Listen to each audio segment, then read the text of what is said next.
Hello everyone, welcome to my channel. I am here to help you today.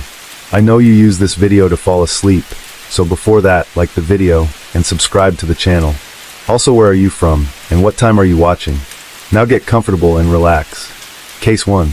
Hannah Clark was born on September 8, 1988, in Brisbane, Australia, to parents Sue and Lloyd Clark. She was described as a bubbly, fun-loving, happy, and friendly girl who dreamt of having her own children one day, even at a young age. Hannah was a wonderful big sister to her brother. She represented the state in trampoline when she was just 16 years old and was a school captain during her senior year. For those here in the States, a school captain is a student who represents the student body and serves as a role model for the whole school. When Hannah finished school, she started teaching youth gymnastics at the Police Citizens Youth Club, or PCYC. She also worked as a teacher in vacation care. It was at the PCYC that 20-year-old Hannah met 31-year-old Rowan Baxter. Rowan Baxter was born on May 9, 1977, in Taranaki City, New Zealand. His childhood was described as chaotic, and his father went to prison when he was young for essay of a minor. It's been alleged, but not confirmed, that the minor was Rowan's sister. While not much is known about Rowan's history, one of his cousins stated that he was an angry child and had a history of showing cruelty to others. According to another cousin, she was terrified of Rowan, and his misogynist ways was a family trait that he inherited. Rowan played rugby at Taranaki Boys College, and went on to be contracted to the New Zealand Warriors National Rugby League team in 2005. He was paid $10,000 a year, but he never played a game while part of the team. Rugby was a family sport, and his brother Charles played professionally for the Bay of Plenty Steamers for 5 years. Even though Rowan never actually played a game, he would always refer to himself as an ex-National Rugby League player, both in his future professions and also when he met people.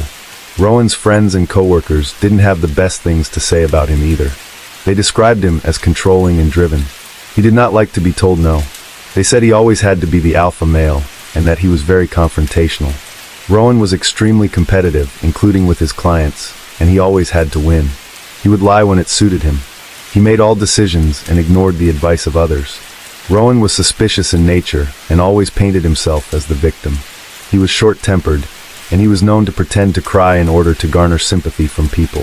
Only a couple of people had nice things to say about Rowan, that he was a loyal friend that would help out when needed, and that he was a good father to his kids.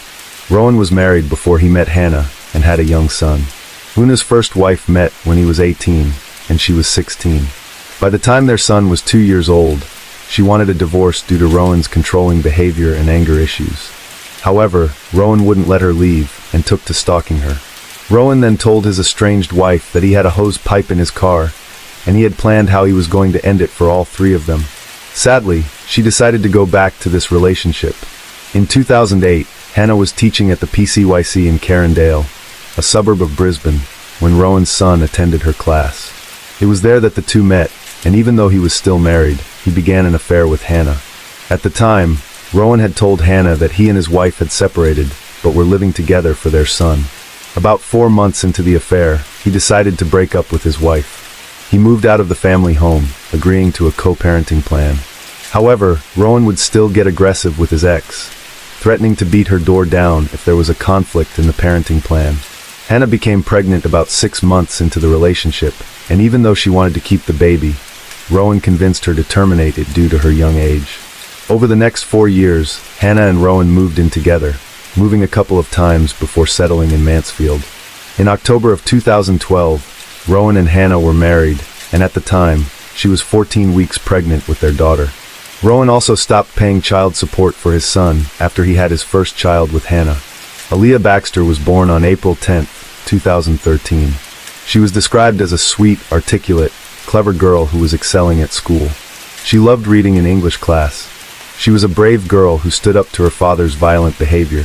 She had seen the way that Rowan had treated her mother, and she didn't like it. In January of 2015, Hannah and Rowan, who were both very fitness-focused, decided to open a gym that they called Integrate Gym.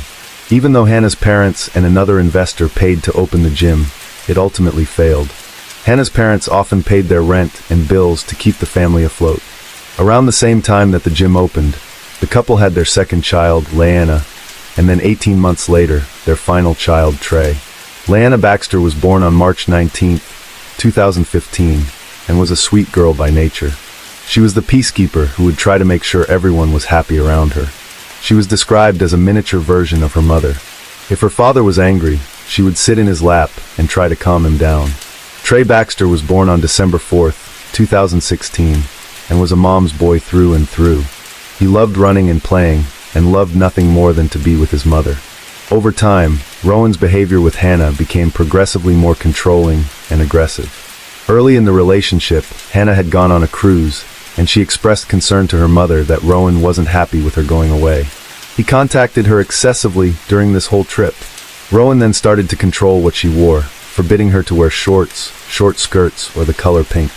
Keep in mind, this is in Brisbane, Australia, where it is often hot. Therefore, wearing shorts and or skirts is not uncommon to do there. According to folks that we know in Australia, it is not uncommon to see people wearing much less than that in public, and it's not really frowned upon. So for someone to not be wearing shorts or skirts above the knees is somewhat unusual, especially those who work in the fitness industry. Rowan started to control other aspects of Hannah's life. They had a joint Facebook page, as Rowan didn't want her to have her own. Before opening their own gym, he got a job at the same place as Hannah, presumably to keep an eye on her. He started to isolate Hannah from her family, and this is a family that was very much tight-knit at one point. Rowan not only criticized Hannah's family, he would also control the amount of time that Hannah and the kids could visit. His criticism and controlling behavior didn't stop with Hannah either. If the kids didn't clean their toys up quickly enough, he would throw the toys in the trash. He would often cancel events the kids were looking forward to in order to punish Hannah. Allegedly, Rowan also planted devices in the house and inside Hannah's car so that he could record and listen to what she was saying. This was never proven, however, and in one instance, he overheard a conversation that happened in their car between Hannah and an employee at the gym. The employee criticized Rowan for taking over a gym class that Hannah was running. Rowan was enraged at this conversation. He claimed Aaliyah had been playing with the phone and accidentally called him, so he overheard the conversation. But while this is possible, it wasn't the only time this happened. After an argument, Rowan left the house with the kids, and Hannah, who was upset, called her mother. Rowan later knew every word that was said in that conversation and held it against Hannah. He told a coworker that it was an accident and that he left the phone on record after the coworker told him he shouldn't be recording Hannah without her knowledge. While it's unknown exactly how much physical violence happened in the house, a few friends and family reported seeing bruises on Hannah. At one point, she had a fingerprint bruise on her arm after an argument. Hannah wanted to take Aaliyah with her to a fitness competition, and Rowan disagreed. After going through Hannah's phone one evening, he threw it across the room and smashed it after he didn't like what he saw. Rowan would also demand that Hannah sleep with him on a daily basis. If Hannah didn't comply, he would start an argument. Now, on one occasion, he smashed her watch in anger and then left the house and took the same hose that he threatened his ex-wife with. A terrified Hannah called her mother. Worried he was going to shove the hose in his exhaust, Hannah's parents drove around Brisbane looking for him. He later came home and said he had driven to a church parking lot and attempted to do so. Eventually, Hannah had enough, and in November of 2019, she reached out to a family violence resource center and told them she wanted to leave her husband, but she didn't know how to do it safely. Now, as we mentioned previously, she believed Rowan was monitoring her. Together, they made an exit plan. In December of 2019, Hannah put the plan into action, fleeing her home with little possessions. She picked up Aaliyah from school and fled to her best friend's house. She left her phone in the car, which they hid in case Rowan was tracking them. The next day, they went to her parents' house. On December 4th, Rowan contacted Relationships Australia. According to their website, Relationships Australia is a leading provider of relationship support services for individuals, families, and communities. They aim to support all people in Australia to achieve positive and respectful relationships. The organization offered Rowan a session on December 10th, but he never confirmed or attended this appointment. On December 14th, Rowan went to his doctor and told him that Hannah and the kids had moved out. He confessed that he had control issues which were getting worse. He was in tears and indicated that he regretted his behavior. Rowan mentioned he had a bad upbringing but was close to his mother and that he had cut a lot of people out of his life. He went back on the 16th for a mental health visit and was prescribed temazepam, but no further follow-up was ever done, and this was the last contact he had with his doctor. According to a clinical pharmacist we consulted, temazepam is normally prescribed for insomnia. Now, Rowan presented with anxiety, and it's quite possible he was dealing with insomnia at the same time, so theoretically possible he was prescribed temazepam because of this. Now on December 6th, Hannah went to the police, and there she was advised to serve Rowan with a DVO. However, she was scared this would aggravate him and escalate the behavior. A DVO is an order which prohibits people from committing family violence against one another, much like a protection order here in the United States. Unfortunately, Hannah continued to contact Rowan so that he could see the kids. He would consistently tell her to think of the children and of the alleged harm she was causing them due to her leaving the relationship.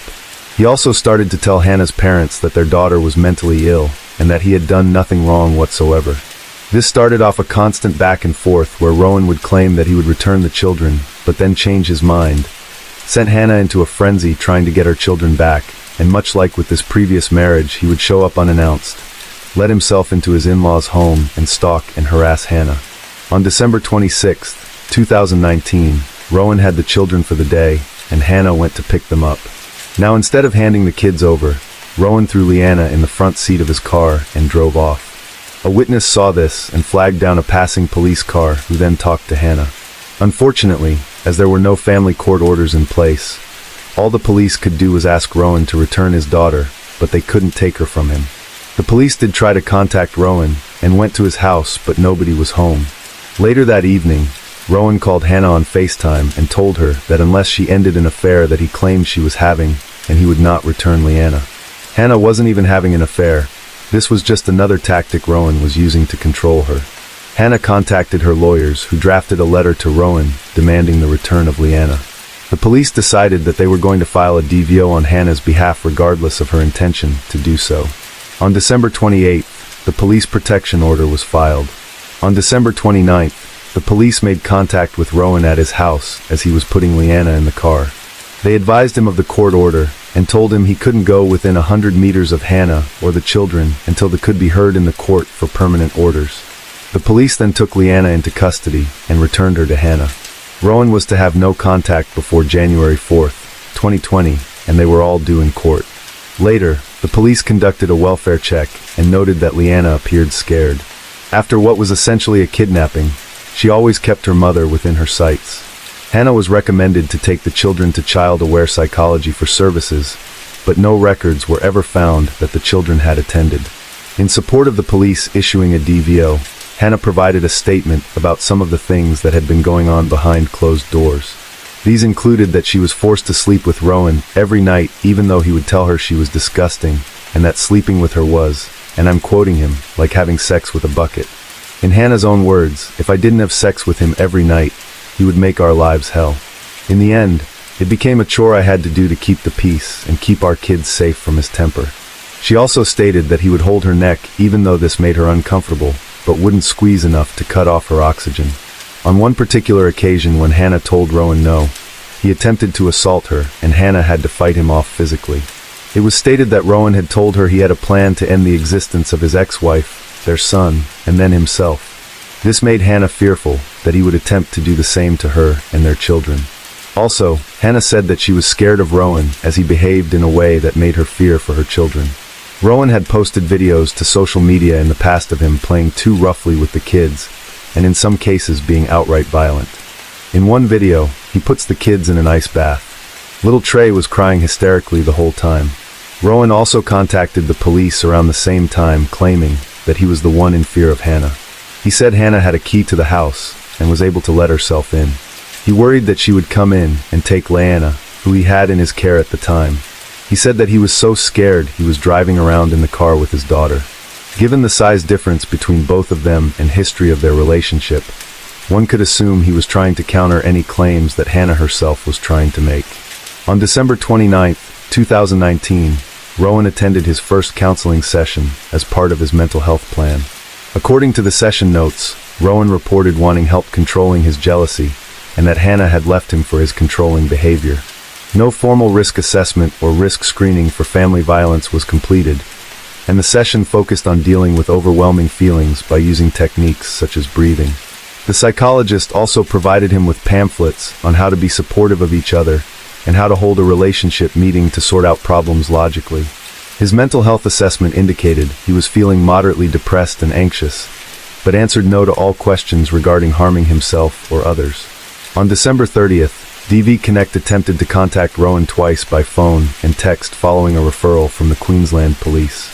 They tried the next day, but were unable to establish contact. On the 31st, Rowan again attended his counseling session and disclosed that he had a protection order against him. He claimed that Hannah had made it all up and that he was upset that he wasn't able to see his children. Session notes state that they discussed the hardship of not seeing his kids, but again, no risk assessment was done. On January 1st, a child harm referral was raised within the police system to the Child Protection Investigation Unit. These are raised when there is potential for harm to come to a child resulting from a domestic incident attended to by the police. If an officer who has visited an incident is concerned about the welfare of a child, they will raise a referral to be investigated by the Specialized Child Protection Unit.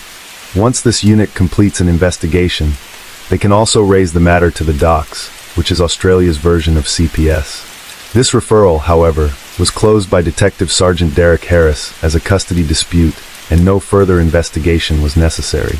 He did, however, send a copy of the report to DOCS. On January 6th, Rowan again attended counseling and reported that their gym had been closed and that Hannah was oversharing their business, making people avoid him. He said he wanted 50-50 custody.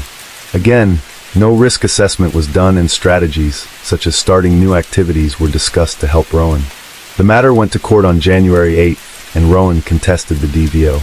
In the end, the DVO ruled in favor of Hannah and stated that Rowan could not commit acts of family violence, expose the children to family violence, go within 100 meters of Hannah's residence, or contact Hannah unless it was regarding the children. On January 17th, Rowan sought out advice from the men's legal service. He told them he believed that Hannah was planning to run off with the children and that he would never see them again. At the same time, Rowan increased his stalking. He would be at the same coffee shop as her, the same shopping centers. He would follow Hannah around, and he kept appearing wherever she went. Hannah was worried that he had planted another tracking device on her. January 21st, Rowan attended another counseling session.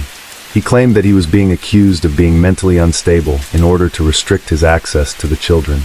His psychologist, Vivian Jarrett, wrote Rowan a letter that stated the following, and I quote, "Mr. Baxter has been stressed over his wife leaving him suddenly, but has been coping remarkably well considering. He has been very open and sincere in our sessions. I have no concerns regarding his mental health. Contact with his children would be ideal, and after reviewing his parenting strategies, all seems in order for him to regain contact." It appeared this letter was written solely on what Rowan was saying.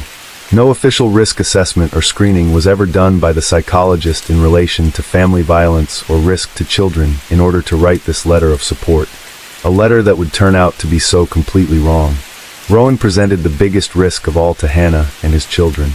Rowan, however, continued to fight the DVO. His lawyer sent a letter to the court claiming that Hannah had only filed the DVO in order to get Leanna back and retain custody of the children. On January 23rd, the court declared that Hannah was to retain custody of the children, and Rowan would get alternating weekends with them. Every other week, they would spend Thursday to Friday with Rowan. They would have shared holidays, weekly FaceTime calls, and changeover was to occur at Hannah's parents' home. Unfortunately, all of this was taking its toll on the kids, and they repeatedly stated that they did not want to see Rowan, especially Aaliyah. On one overnight visit, Aaliyah called Hannah crying. She said they were driving, and she didn't know where they were going. On January 31st, 2019, Rowan returned Trey later than the agreed custody time. While Hannah was getting Trey out of the car, she noticed that Rowan had explicit photos of her laying out in the open. Hannah grabbed the photos and went to walk inside, but Rowan got out of the car and grabbed her wrist, turning it up behind her, and his mother called the police. However, Rowan denied the assault and went to file a DVO against Hannah instead. Hannah, however, had seen a doctor who advised her wrist had been sprained and put it in a splint. Hannah reported the breach of the DVO to the police. When the police tried to talk to Rowan, he refused to speak without legal counsel. Around the same time, Rowan lost his job as a personal trainer at a local gym. Hannah's lawyers also advised Rowan's lawyers that due to this incident, Hannah would not be following the parenting plan, and Rowan would not be seeing children any longer. Rowan was starting to unravel. He viewed everything as Hannah's fault in an attack on himself. He lacked insight into his behavior. His friends started to worry that he would make good on his threats to exit this world by his own means. The breach of the DVO finally caught up to him, but the police decided that rather than to take him into custody, they would issue him a notice to appear.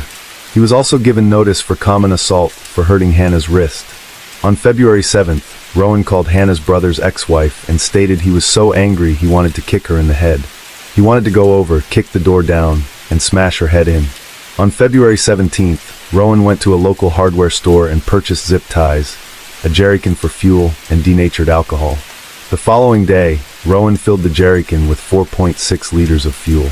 He purchased 3 Kinder Surprise eggs and some lollipops. At 3:28 p.m. the same day, he phoned Youth and Family Services and inquired about a men's support program.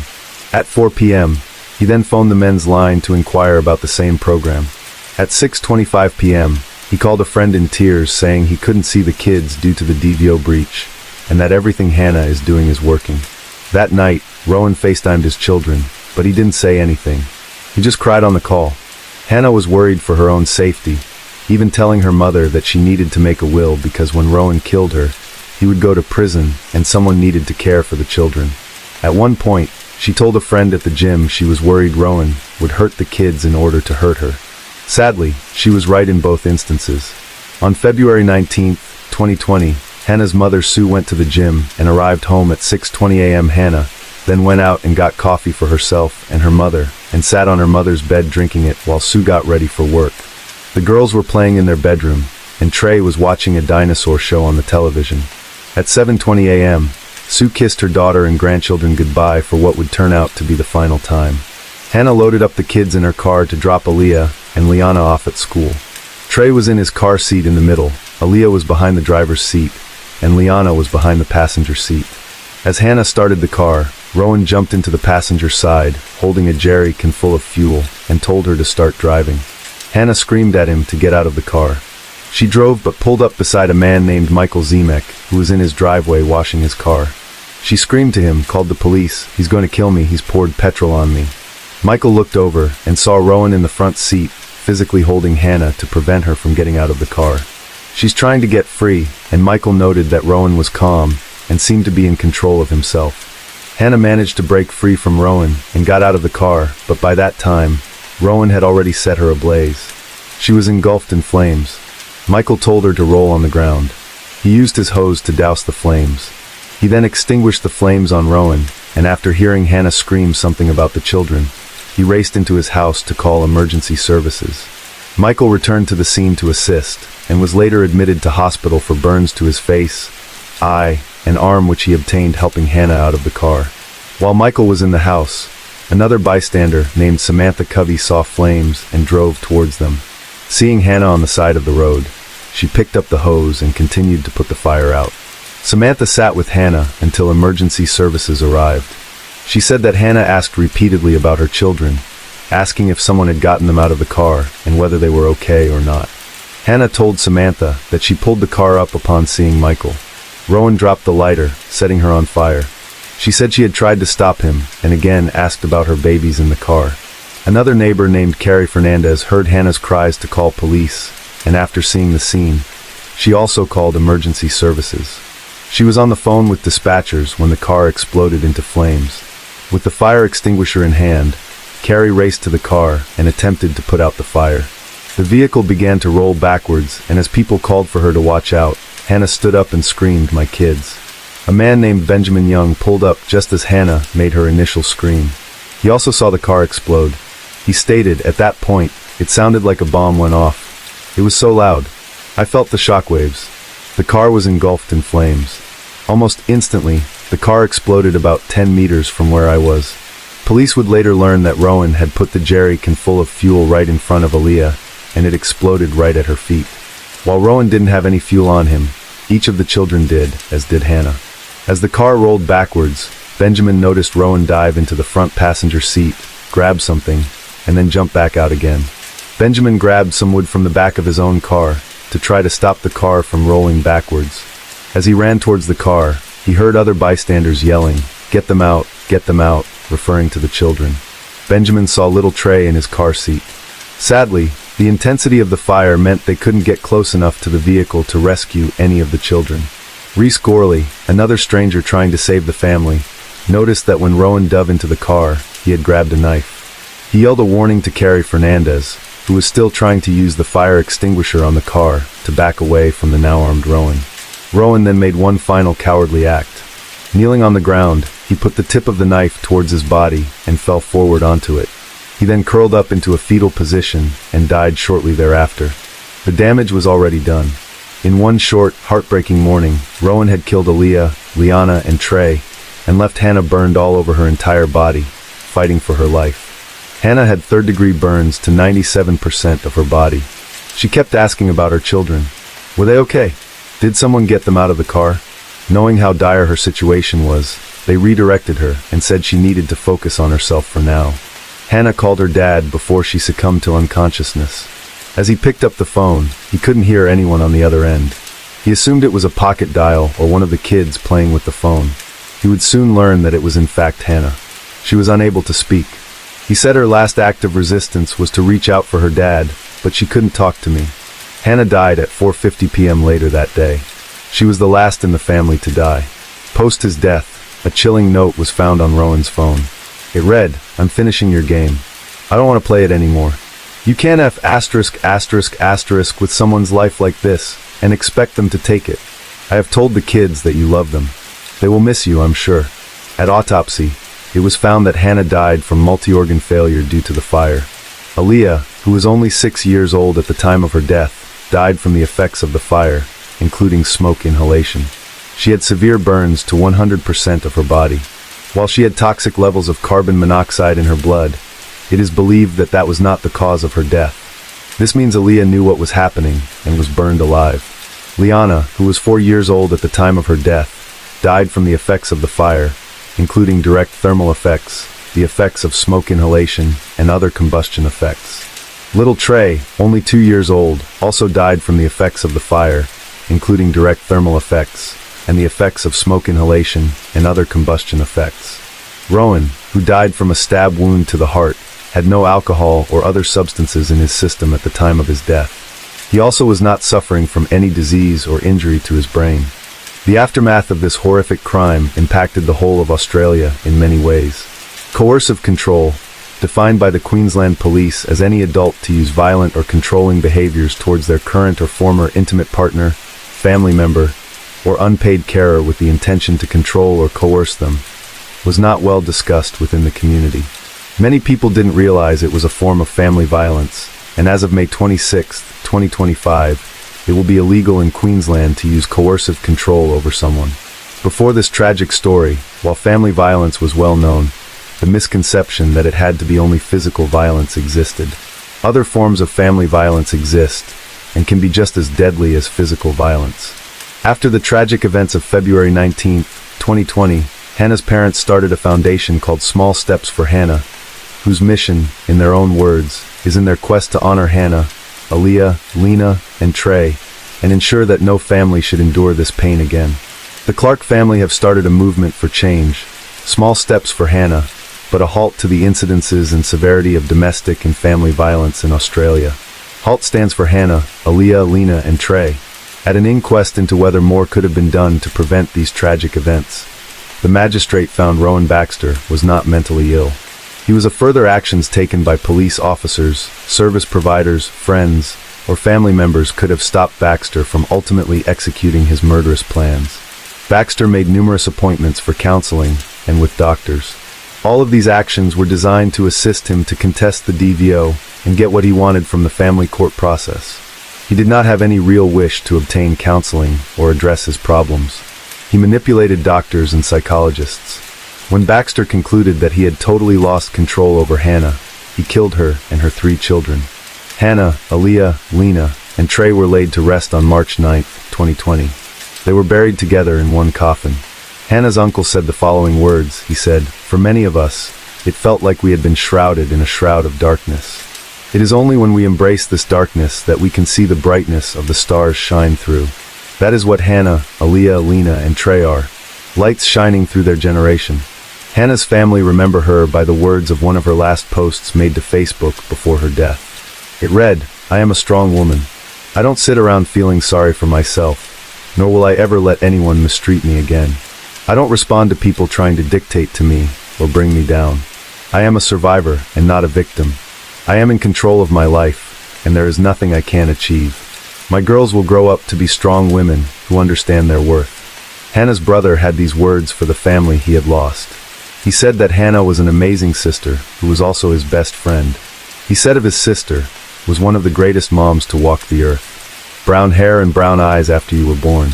Dad heard Brown Eyed Girl by Van Morrison on the radio on the way home, and forever this would be his song for you. He described his nieces and nephew as beautiful children who reflected their mom. He said, "Aaliyah, you were everything a big sister should be. Brave, strong, and quite bossy. Liana, you were the rat bag, the little middle. There was so much of Hannah in you. You were beautiful, sweet, and caring with an amazing imagination. You were the sweetest kid and a beautiful mermaid." Trey, mother's little man, and her best surprise. He heartbreakingly finished with, "I am so sorry I couldn't protect you." Case 2. Columbia, the largest city and beating heart of South Carolina, USA, is steeped in a rich history. Established as the state capital in 1786, it evolved into a vital hub for commerce and transportation. Yet, during the American Civil War, Columbia endured devastating destruction before rising from the ashes as a modern metropolis. The prestigious University of South Carolina calls this city home, and it was here, in this very place, that the tragedy of a young student named Samantha unfolded. Samantha Josephson, a senior at the University of South Carolina, was on the cusp of graduation, her future brimming with promise. She had her sights set on pursuing a master's degree in law, dreaming of becoming a brilliant attorney. Born on August 13, 1997, in Princeton, New Jersey, Samantha grew up in an intellectual family where both parents were highly educated. She had an older sister, 2 years her senior, and the family lived in harmony, filled with joy. From a young age, Samantha was a lively, mischievous girl, often playing pranks that filled her home with laughter. Friends and family adored her for her cheerful demeanor, always radiating positivity. Academically, she excelled, becoming a source of pride for her teachers and loved ones. After graduating from Robbinsville High School, she was easily accepted into the University of South Carolina, where she majored in political science. Throughout her college years, Samantha was a vibrant student, excelling not only in her studies but also in extracurricular activities. She was a member of the Alpha Gamma Delta sorority, an organization that promotes leadership, academic excellence, and social responsibility among women. Beyond that, she participated in a student exchange program in Barcelona, seizing the chance to explore the world. During her travels, she witnessed injustices firsthand, fueling her determination to study law with the hope of defending justice. Samantha aspired to become a human rights lawyer like Amal Clooney, the renowned British attorney known for her work in human rights and international cases. In her sophomore year, Samantha met Greg, a student 1 year ahead of her, at a bar. They quickly grew close and started dating. When Greg graduated in 2018, he chose not to continue his studies and instead returned to his hometown of Mount Pleasant, 2 hours' drive from Columbia, to start working. Despite the distance, they maintained a tight-knit relationship through regular video calls and weekend meetups. In 2019, with just 2 months until her graduation, Samantha received exciting news. She had been accepted into Rutgers University's prestigious master's program in law with a partial scholarship. Less than 10 minutes later, she received another acceptance, this time from Drexel University, offering a full scholarship. After careful consideration, Samantha chose Drexel to ease the financial burden on her family. Her boyfriend, Greg, supported her decision and planned to find a job in Philadelphia so they could be closer. Everything seemed perfect. Samantha had love, a bright career, and a world of possibilities ahead. But no one could have predicted that, in one fateful night, it would all come crashing down. On March 28, 2019, Samantha and her friends headed to 5 Points, a lively area less than a mile from campus, to unwind. Known for its bustling bars and nightclubs, 5 Points was a popular spot for students. Samantha and her group gathered at the Bird Dog Bar. By around 2 a.m., exhausted from the night, Samantha decided to head home early. But little did anyone know, The moment she stepped out of that bar would be the last time she was seen alive. Samantha's phone went silent. No calls, no texts, no response. Her friends, boyfriend, and family began to panic. They scoured the area in search of her, but to no avail. By 1:30 p.m., they decided to report her missing to the police. Although Samantha had been missing for less than 24 hours, the police sprang into action immediately.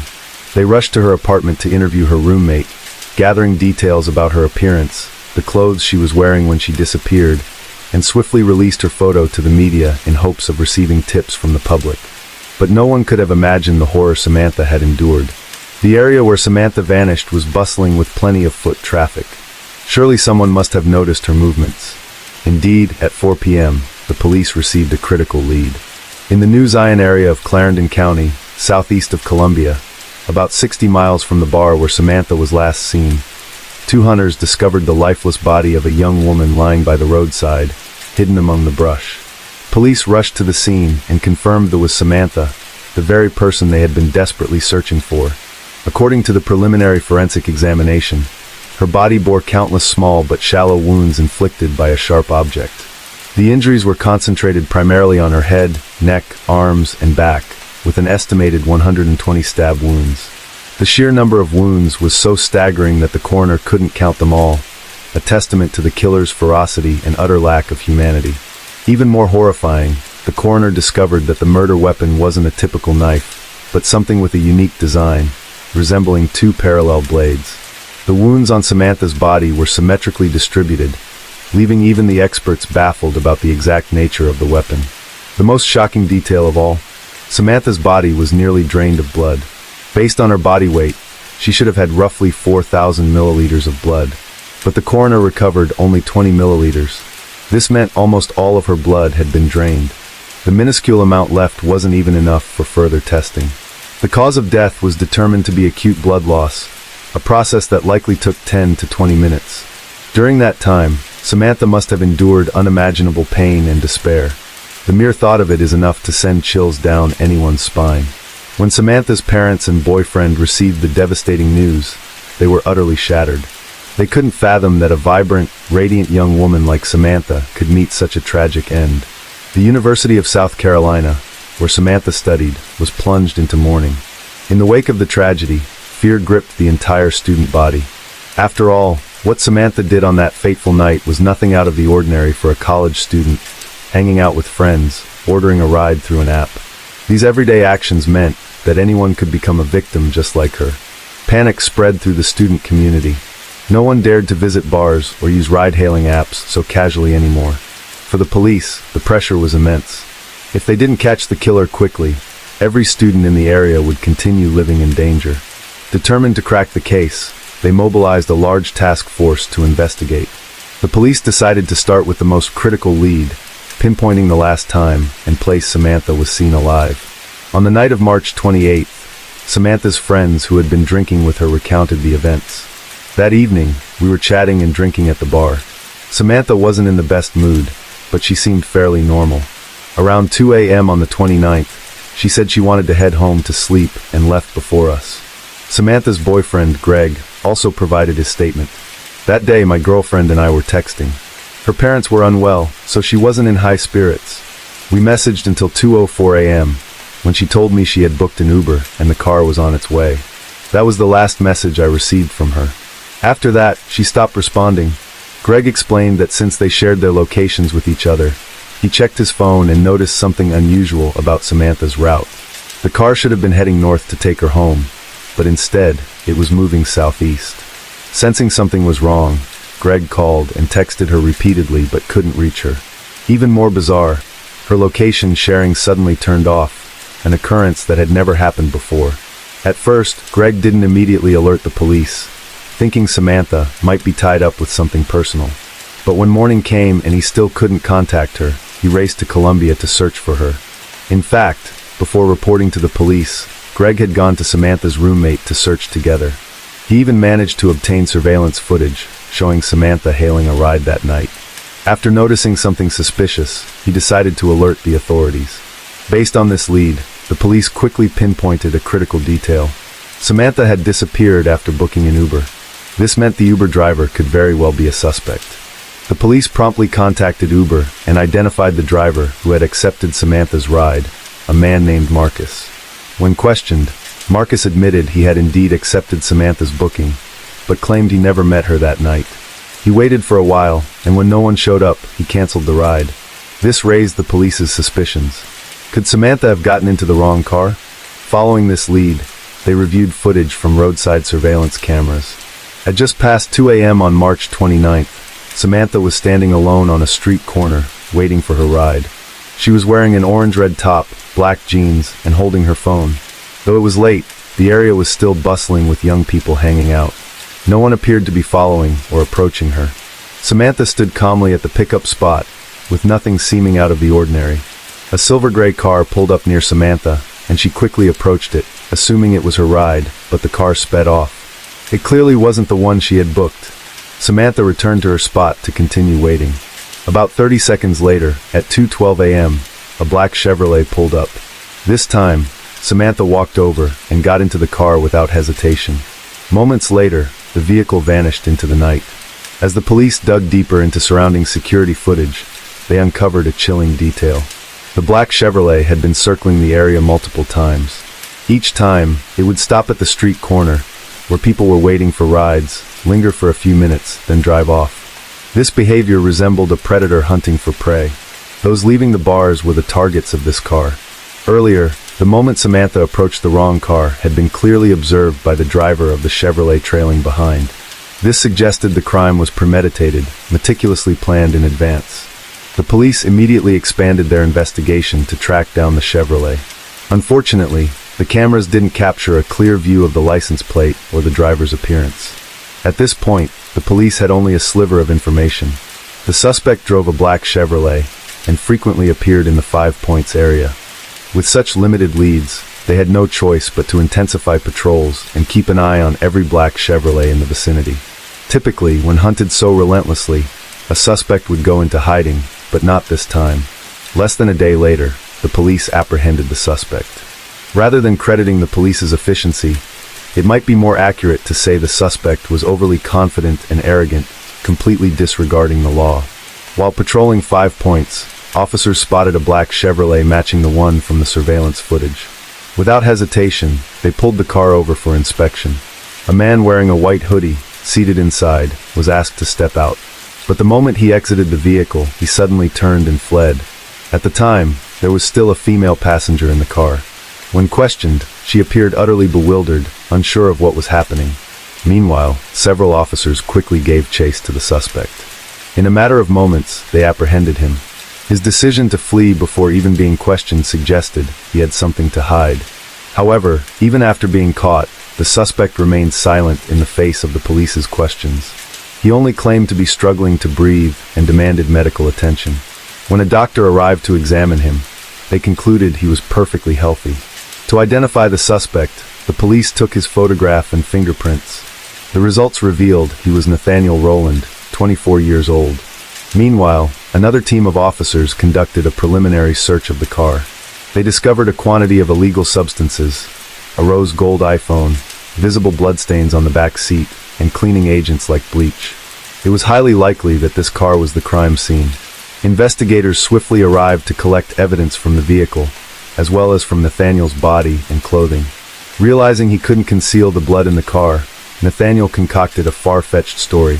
He claimed that on March 28th, he attended a family gathering, drank too much, and stayed overnight at a hotel. The next morning, when he returned to his car, he found it covered in blood. He then bought cleaning agents to scrub it down. Nathaniel insisted someone else had borrowed his car, and he had no idea what had happened. He spoke fluently, but when the police pressed him on who had borrowed the car and who attended the gathering, he clammed up, refusing to answer, citing privacy concerns. His statement was clearly a poorly staged act. The police continued their thorough search of the car and uncovered even more damning evidence. First, the back seat had the child safety lock engaged, preventing anyone in the rear from opening the doors from the inside. Second, there was a footprint on the window, as if someone had tried to kick the glass out, but failed. Third, inside the car, they found a shopping list that included items like duct tape, gloves, gasoline, and a phone, suggesting a plan to dispose of evidence. Additionally, the police discovered an eviction notice for a woman named Maria. On March 26th, Nathaniel had submitted a bail application on her behalf. After verification, the police confirmed that Maria was Nathaniel's current girlfriend. Meanwhile, despite the car having been cleaned, the police used luminol and discovered that the back seat was almost entirely saturated with blood. A seasoned investigator with 25 years of experience remarked that this was the most gruesome crime scene he had ever encountered. Particularly striking was the fact that the blood in Samantha's body had been almost completely drained, a detail that perfectly matched the volume of blood found in the car. DNA analysis confirmed that the bloodstains in the vehicle belonged to Samantha. Additionally, the shoe print on the rear window matched Samantha's shoes, and the rose gold iPhone found in the car was hers. The forensic team also examined Nathaniel's fingernails and discovered traces of Samantha's DNA. Notably, the location where Samantha's body was found was just under 2 miles from Nathaniel's home, a remote area he knew intimately. This likely explains why Nathaniel chose to dispose of the victim there. Based on this circumstantial evidence, the prosecution charged Nathaniel with first-degree murder and kidnapping. Samantha's family argued that Nathaniel's actions were so brutal and posed such an unpredictable threat to society that they urged the court to deny him bail. The judge agreed, rejecting his request for release. Nathaniel Rowland was born in 1994 in South Carolina. Little is known about his childhood, except that he was a rebellious child. During high school, he served as the captain of his school's basketball team and was well liked by his coach. As an adult, Nathaniel frequently drove around the 5 Points area, often seeking to meet unfamiliar women. Without a stable job, he lived a reckless lifestyle and was regularly involved in illegal activities. In October 2018, 2 men in Colombia abducted a woman and robbed her home. Hours after the incident, police found Nathaniel in possession of the stolen items, indicating his direct or indirect involvement in the kidnapping. That case was still under investigation when, shockingly, Samantha's murder occurred. This pattern revealed Nathaniel to be a dangerous repeat offender. Yet, despite the mounting accusations from the police, Nathaniel steadfastly denied the charges, insisting he was innocent and had been wrongfully arrested. With no confession, the prosecution had no choice but to meticulously piece together all the circumstantial evidence to construct a complete picture of the crime. On July 20th, 2021, Nathaniel's trial officially began. The prosecution called a total of 31 witnesses, with the most pivotal testimony coming from Nathaniel's girlfriend, Maria. In fact, when the police approached her, Maria expressed a willingness to cooperate fully, determined to share everything she knew without holding back. Maria revealed that she and Nathaniel had known each other for a long time, but had only recently started dating. Nathaniel owned a black Chevrolet and often lingered around the 5 Points area. On the evening of March 28th, Nathaniel didn't come home. Maria texted him to ask where he was, but he didn't respond. It wasn't until around 7 a.m. on the 29th that she spotted his car parked nearby. In a rush to get to work, Maria didn't have time to confront him. She simply got into the car and asked him to drive her to her job. On the way, Maria noticed the back seat was covered in bloodstains. When she asked Nathaniel what had happened, he snapped at her, telling her to mind her own business. She also spotted a rose gold iPhone in the car, clearly belonging to a woman. When she questioned him about the phone's origins, Nathaniel claimed he had found it and planned to wipe its data before giving it to her. However, Maria, not being a fan of iPhones, declined the offer. Later that afternoon, when she returned from work, Maria noticed that the clothes Nathaniel had changed out of were also stained with blood. He had brought a large quantity of cleaning agents and bleach, meticulously scrubbing the car. Alarmed by her boyfriend's strange behavior, Maria pressed him for answers, but Nathaniel grew furious and pushed her away. Still, she managed to catch a glimpse of a double-bladed knife covered in blood inside the car. Later, when she saw news reports about Samantha's case, Maria was horrified but too afraid to contact the police. She lived in fear until the authorities reached out to her, at which point she felt a sense of relief and was ready to reveal everything. Based on Maria's testimony, the police searched the area around her home and discovered a double-bladed knife in a nearby trash bin. Forensic analysis confirmed that the knife's unique structure perfectly matched the wounds on the victim's body. Traces of blood on the blade were also identified as Samantha's, solidifying its role as the murder weapon. In the same trash bin, the police found blood-soaked clothing belonging to Nathaniel along with bed sheets, towels, and gloves, all drenched in Samantha's blood. These findings became critical evidence in the case against Nathaniel. Additionally, the police gathered further supporting evidence. Phone location data revealed that in the early hours of March 29th, both Nathaniel's and Samantha's phone signals left Columbia together, traveling along Highway 378 before stopping in New Zion, the location where Samantha's body was found. At 5:43 a.m. on March 29th, someone attempted to withdraw money from Samantha's Wells Fargo bank account 9 times. Surveillance footage from the ATM captured a man, his face concealed, trying to complete the transaction. He repeatedly entered incorrect PINs before giving up and leaving the scene. A witness also observed this incident. Based on the timing, it was determined that Samantha had already been killed by this point. Although the man's face wasn't clearly visible, his build and height strongly indicated that it was Nathaniel. Around 11 a.m. on March 29th, Nathaniel visited a second-hand store and attempted to sell Samantha's iPhone. When the employee unlocked the phone, they noticed the lock screen displayed a photo of a woman. When asked about the phone's origins, Nathaniel gave a vague, hesitant response, unable to provide a reasonable explanation. As a result, the employee refused to buy the phone, leaving it in Nathaniel's possession. With the evidence collected, it was almost certain that Nathaniel was the perpetrator. However, the trial did not proceed as smoothly as anticipated. Nathaniel's defense attorney argued that no DNA from Nathaniel was found under Samantha's fingernails, suggesting he couldn't be the killer. Theoretically, if Samantha had been attacked, she would have fought back fiercely, leaving traces of her assailant's DNA under her nails. The absence of such evidence, the defense claimed, proved Nathaniel's innocence. In response, the prosecution countered that if the attack was sudden and overwhelmingly violent, Samantha may not have had the chance to resist. Alternatively, she might have fought back, but only made contact with the assailant's clothing, leaving no DNA behind. Furthermore, an examination revealed that Samantha's nails had been trimmed within 1 to 2 days after her murder, a possible attempt by Nathaniel to erase evidence and cover his tracks. When this argument failed to gain traction, the defense called additional witnesses to support their client. Nathaniel's cousin testified that on the night of March 28, 2019, Nathaniel had been drinking heavily and slept through the night, leaving no opportunity to go out. Nathaniel's father also claimed that on the morning of March 29th, Nathaniel discovered his car keys were missing, only to later find them in a parking lot. When he opened the car door, he found it filled with bloodstains. The father suggested that someone else might have used Nathaniel's car to commit the crime, asserting his son's innocence.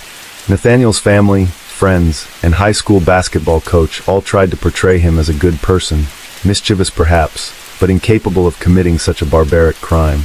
However, these defenses couldn't sway the overwhelming evidence presented by the prosecution. On July 27, 2021, after just over an hour of deliberation, the jury unanimously found Nathaniel guilty of murder and kidnapping charges.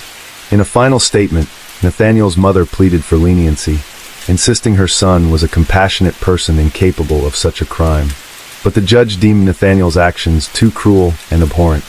He described the case as one of the most severe and savage murders he had ever encountered in his courtroom. As a result, no leniency was granted. Nathaniel was sentenced to life in prison, without the possibility of parole. Notably, throughout the trial, and even as the verdict was delivered, Nathaniel maintained a cold, unrepentant demeanor, a chilling display that sent shivers down the spines of those present. Although the perpetrator received a fitting sentence, Samantha's death left an indelible scar on her family. Her parents often broke down in tears, tormented by the thought of the over 100 wounds inflicted on their daughter's body. Reflecting on their daughter's passing, Samantha's parents identified a critical factor that contributed to this tragedy: ride-hailing apps. Had their daughter not entered the wrong car, the killer would never have had the opportunity to strike. Determined to prevent similar tragedies, they launched a campaign to raise awareness about safety when using ride-hailing services. They also established the What's My Name Foundation, which focuses on educating the public about ride-hailing safety, supporting charitable organizations, and providing college scholarships to select high school students. Samantha's parents collaborated with lawmakers to advocate for legislative reforms to enhance passenger safety and ride-hailing services. Thanks to their tireless efforts, in June 2019, South Carolina passed a ride-hailing safety law, named after Samantha, known as the Sammy Law. Under this law, ride-hailing vehicles are required to display clear signage on the front and rear of the car. Additionally, the rear side windows must feature information boards showing the driver's name, photo, and license plate number, making it easier for passengers to verify their ride. The law also imposes strict penalties on those impersonating ride-hailing drivers, with fines up to $500 and a maximum jail term of 30 days. Those who exploit ride-hailing services to commit crimes face fines of up to $1,000 and a maximum prison sentence of 2 years. Passengers are also encouraged to exercise caution before entering a vehicle. They are advised to ask the driver, "What's my name?" as only the legitimate driver would know the passenger's booking details. The What's My Name Foundation uses Samantha's nickname, Sammy, to remind people that this final verification step before getting into a car is crucial. Subsequently, the Sammy Law was recognized by the state of New Jersey and gradually refined. By July 2020, the law passed the U.S. House of Representatives with unanimous support. Despite the challenges and obstacles in the legislative process, the Sammy Law officially became federal law in 2023. Samantha's case is a horrific crime, showcasing the brutality and callousness of the perpetrator. While justice was served with Nathaniel's sentencing, the pain inflicted on the victim's family remains irreparable.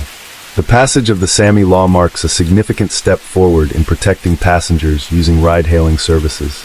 But it also serves as a bitter reminder that such protective measures often come at the cost of irreplaceable loss. Case 3. Around 7 a.m. on January 13, 1995, at the University of Tennessee campus in Knoxville, a city in eastern Tennessee, USA, a janitor named Alan began his routine task of collecting trash across various areas of the school. The campus is quite expansive, so each worker is assigned a specific area to clean. That day, Alan was tasked with tidying up Tyson Park, a small wooded area near the university, home to an abandoned steam plant that had been deserted for years. When he learned of his assigned area, Alan felt a stroke of luck. The spot he was asked to clean was remote, with little foot traffic, meaning he wouldn't have to exert much effort.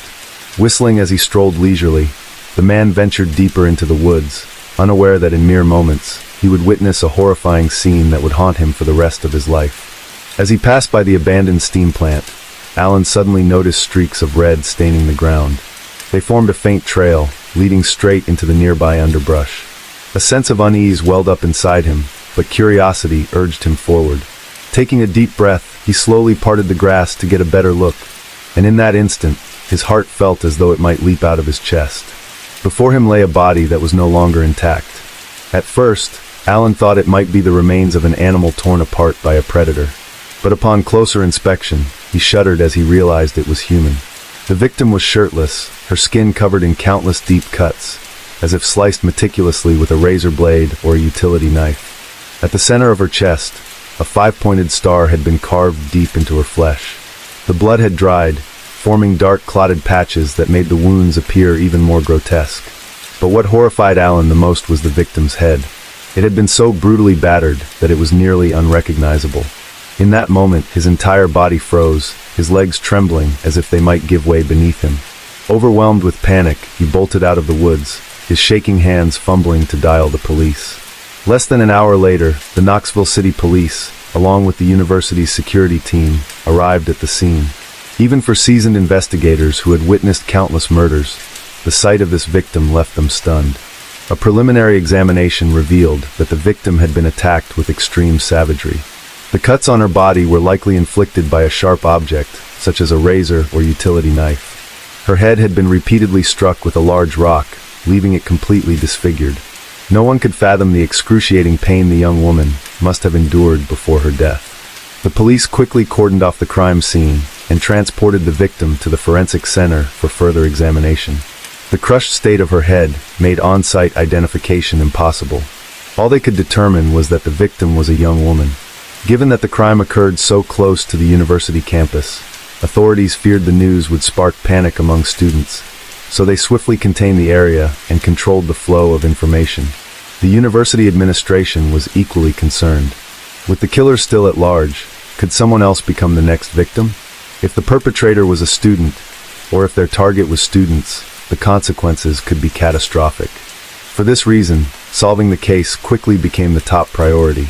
The first task for the police was to identify the victim. Since the university campus typically saw little outside traffic, it was highly likely that the victim was a student enrolled there. To confirm this, the police reached out to faculty and staff, inquiring whether any students had recently gone missing. During the investigation, a staff member responsible for managing the dormitory entry and exit logs provided a crucial lead.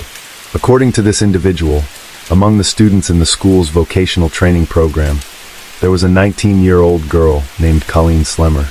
She had left the dorm the previous evening and had not returned since. Colleen Slemmer was born on September 20th, 1975. She lived with her mother, stepfather, and younger sister in Orange Park, Florida. In September 1994, unable to afford college tuition, Colleen decided to join a vocational training program offered by the U.S. Department of Labor. This program supported young people aged 16 to 24, providing free education and job training, with some facilities even offering housing. Through this opportunity, Colleen was able to study computer science, a field she was deeply passionate about.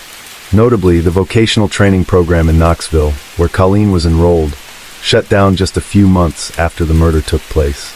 Upon receiving this information about Colleen, the police immediately checked the entry and exit logs for the evening of January 12th. The results revealed a striking anomaly. According to the records, Colleen had left the dorm with 3 other individuals, Krista, Tatterall, and Shadala. The 4 of them departed together at 8 p.m. By 10:15 p.m., the other 3 had returned, but Colleen had not. Where could a young woman like Colleen have gone at that hour? The more the police thought about it, the more they sensed something was terribly wrong. They decided to summon the 3 individuals who had been with Colleen that evening for questioning. However, before they could track them down, another significant lead emerged. A university security guard brought the police a leather jacket, explaining that it belonged to Krista, one of the 3 people who had been with Colleen the previous night. Krista had left the jacket behind, and, concerned it might be related to the case, the guard promptly turned it over to the authorities. When the police searched the jacket's pockets, what they found inside left them stunned. Wrapped in a tissue was a bone fragment, still stained with blood that hadn't fully dried. The forensic experts present immediately recognized something alarming. Based on their experience, they determined that the fragment closely resembled a piece of human skull tissue. However, they couldn't draw a definitive conclusion on the spot and needed to send the sample to the forensic center for a more precise analysis. Meanwhile, another female student from the vocational training program approached the police with a critical piece of information. That morning during class, Krista had suddenly pointed to the brown stains on her shoes and, with a smug grin, declared, "This isn't mud, it's blood." She then began to boast, describing in vivid detail how she had slit her rival's throat and used a rock to crush her skull. Hearing this, the police felt a chill run down their spines. They immediately recalled the young woman's body, savagely mutilated in the woods, and a horrifying question surfaced in their minds. Could it be that, after committing such a heinous act, this young woman felt no fear and instead took pride in flaunting her crime? With suspicion mounting, the investigative team began questioning the 3 individuals who had been with Colleen on the night of the murder. Krista and Shadala started to recount the details of what had happened, and piece by piece, the puzzle began to take shape. It all started when Krista decided to teach Colleen a lesson. Convinced that Colleen was trying to seduce her boyfriend, Tatterall, Krista had joined the vocational training program in 1994, where she met Tatterall, a 17-year-old teenager. The 2 quickly grew close, bonded by a shared and disturbing belief in Satanism. This religion was steeped in warped, sinister doctrines that rejected God, exalted cruelty over compassion, and involved rituals to summon demons, sometimes even performing human sacrifices. To most people, these practices were horrifying and deeply wrong, but for Krista and Tatterall, they were a thrilling obsession. Their shared darkness drew them together, and they soon became a couple. But their happiness didn't last long. When the holidays arrived, Krista had to return home, leaving Tatterall alone at the dorm. Unable to bear the loneliness, he began seeking a replacement, and his attention quickly turned to Colleen. Tatterall started approaching her, using every trick in the book to charm her. He believed that with his girlfriend away, no one would ever find out, but he was gravely mistaken. Women's intuition is often razor sharp. The moment Krista returned, she immediately sensed something off in the dynamic between Tatterall and Colleen. The chemistry between them was too obvious to conceal, no matter how hard they tried. Krista furiously confronted Tatterall, demanding to know if he had betrayed her. Naturally, he denied it vehemently. Colleen's friends also stepped in to defend her, insisting there was nothing between the two of them. But despite all the denials, Krista trusted her instincts. She wasn't one to let things slide. From that moment on, Krista relentlessly tormented Colleen, using threatening words that left her living in constant fear. Colleen called her mother multiple times, desperately pleading to leave the vocational training program, but her mother refused.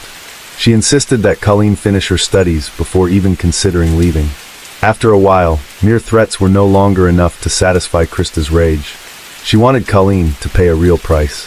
So Krista turned to Shadola, a close friend in the vocational training group, and together they devised a plan for revenge. While plotting, Krista decided to involve her boyfriend, Tatterall, in the scheme. Since both were devout believers in Satanism, Krista exploited this to manipulate him. Playing the role of a mystic, she declared, "The universe has been out of balance. Without a sacrificial offering, the celestial order will collapse. We won't survive unless we offer up a soul." And the chosen sacrifice was none other than Colleen. To any rational person, such a statement would sound like absurd nonsense, but Tatterall believed it wholeheartedly. And so, the trio set their sinister claws on Colleen, sealing her tragic fate from that very moment. On the afternoon of Thursday, January 12, 1995, Krista reached out to Colleen. She put on a sincere facade, claiming she had been too impulsive in the past. To show her remorse, she invited Colleen to go shopping near the school, hoping to resolve their conflict and become friends. Colleen let out a sigh of relief. After all, Krista's constant harassment had left her incredibly stressed. Now, seeing the other girl take the initiative to make peace, Colleen happily agreed. Before heading out, Krista called her boyfriend Tatterall and Shadola to join them. She said the more the merrier. And so, around 8 p.m., the four of them left the dormitory together. On the way, Krista mentioned Tyson Park nearby. She explained that she, Tatterall, and Shadola often went there to smoke marijuana. Then she suggested, "Today we're putting our misunderstandings behind us. Why don't we head over there, share a joint, and celebrate?" The invitation immediately swayed Colleen. After all, Tyson Park was close to the school, just a short walk away. Plus, they were a group of four. Surely there was no danger. Without a hint of suspicion, she cheerfully accepted. But could Krista really forgive so easily? The answer was a resounding no. As soon as they left the dormitory, she had already hidden a utility knife and a butcher knife on her person. Throughout the walk, Krista was merely suppressing her emotions. Like a predator lurking in the bushes, she waited for her prey to fall into the trap. It wasn't until the group ventured deep into the woods, far from any crowded areas, that she revealed her true nature. Moments before, she had been laughing and chatting cheerfully. But in an instant, Krista spun around, facing Colleen with an icy glare. "Why did you try to seduce my boyfriend?" she demanded, leaving Colleen stunned and utterly confused. Colleen quickly reacted, shaking her head in her and Totoro. But her explanation didn't calm Krista. It only fueled her fury further. Rage erupting, Krista grabbed Colleen by the hair, yanked her down to her knee, and began attacking her in a frenzy. Colleen collapsed to the ground. Sharp pain coursed through her body, and she couldn't hold back her cries. It was then that she realized something was terribly wrong. Her voice trembling, Colleen sobbed, "Why are you doing this to me? I'll report this to the school." But Krista only sneered, unfazed. Instead of stopping, she delivered a brutal kick to Colleen's body, spewing a torrent of vile insults. Despite the relentless assault, Colleen struggled to her feet, summoning all her strength to flee. But she forgot there were two others present. Tadaro immediately lunged forward, pinning Colleen to the ground, while Shadola stood guard, watching for anyone who might pass by. At that moment, Krista pulled out the knife she had prepared, coldly striking down with such force that blood sprayed everywhere, staining Colleen's clothes crimson. Yet, she didn't stop there. With a sadistic gleam in her eyes, Krista continued to slash at her repeatedly. By now, Colleen could sense the true murderous intent. Overwhelmed with terror, she began to sob and beg, "Please spare me. I'll leave right away. I swear I'll never come back, and I won't tell anyone about this." But her pleas didn't soften Krista. They only heightened her excitement. Krista attacked Colleen with unhinged ferocity. The young woman's screams of agony echoed through the night, but no one was around to hear them. To silence her cries for help, Krista slashed a deep cut across Colleen's throat. Because the angle wasn't precise, she had to slice multiple times. Her survival instinct gave Colleen one final burst of strength. Clutching her throat, she broke free from Tatterall's grip and stumbled toward the park. But she didn't get far before a large rock came hurtling through the air, striking the back of her head with brutal force. This time, Colleen didn't even have the chance to scream. Her body crumpled to the cold ground. She no longer had the strength to fight back. All she could do was silently pray for survival. But Krista had no intention of stopping. Her excitement only grew. She called Tatterall over, handing him the butcher knife. For the next half hour, the two took turns torturing their victim. Hundreds of cuts were carved into Colleen's body, blood pouring in streams, soaking the ground beneath her. When Krista finally grew bored, she decided to end the torment. She carved a 5-pointed star into Colleen's chest, then lifted a large rock and brought it down on her head with force. Once, twice, over and over, until Colleen's face was completely unrecognizable.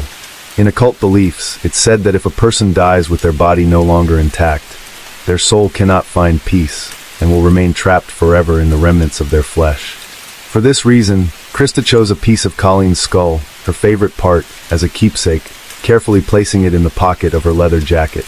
She believed this would ensure Colleen's soul remained imprisoned, never to be freed. After the horrific crime was complete, the three perpetrators dragged Colleen's body into the nearby underbrush. Before leaving, they rifled through her belongings, taking her ID card and a pair of black gloves, which they later hid at a nearby gas station. By 10:15 p.m., the group returned to the school as if nothing had happened, calmly heading back to the dormitory and resuming their daily lives. None of them showed any signs of fear or remorse until the police came knocking the next day. In the interrogation room, Krista calmly caressed the 5-pointed star pendant around her neck, a symbol of the faith she revered. With a chilling composure, devoid of any guilt, she recounted the entire crime in meticulous detail, step by step. As the police documented her confession, the transcript spanned 46 pages. The officers present couldn't help but shudder. How could a young woman like her be so ruthless? What had turned her into a demon in human form? Regardless, her confession significantly streamlined the investigation process. The police sent the skull fragment found in Krista's jacket for forensic analysis, and the results confirmed it belonged to Colleen. Additionally, in Krista's dorm room, they discovered a satanic Bible and a pair of jeans covered in stains. DNA testing verified that the stains were Colleen's blood. With all the physical evidence and witness testimonies in place, the Knoxville police officially arrested Krista on charges of murder. A few hours later, Tatterall and Shadola were also taken into custody. On March 22, 1996, the trial for Colleen's murder officially began. Before the proceedings started, the jury emphasized in their opening statement that Krista's actions were not only cruel, but also cowardly and barbaric to the extreme. The prosecutor then presented key evidence, charging Krista and her accomplices. With the chain of evidence indisputable, after just a few hours of deliberation, Krista was found guilty and sentenced to death for first-degree murder. At the time, Tennessee still used the electric chair for executions. This made Krista the youngest woman on death row since the U.S. reinstated the death penalty in 1976. She was only 18 when she committed the crime. The moment she heard the death sentence, Krista seemed to crumble, breaking down in tears with an expression of regret and fear. But no matter how many tears she shed, no one felt any sympathy for her. A cold-blooded killer like her didn't deserve compassion. Meanwhile, the trial for her accomplices was held 3 months later. After the trial, Krista was transferred to Tennessee's highest security women's prison to await execution. During her incarceration, she couldn't restrain herself and wrote a letter to her boyfriend, Tatterall. However, the letter was intercepted by a guard and handed over to the prosecutor. Its contents revealed that Krista felt no remorse.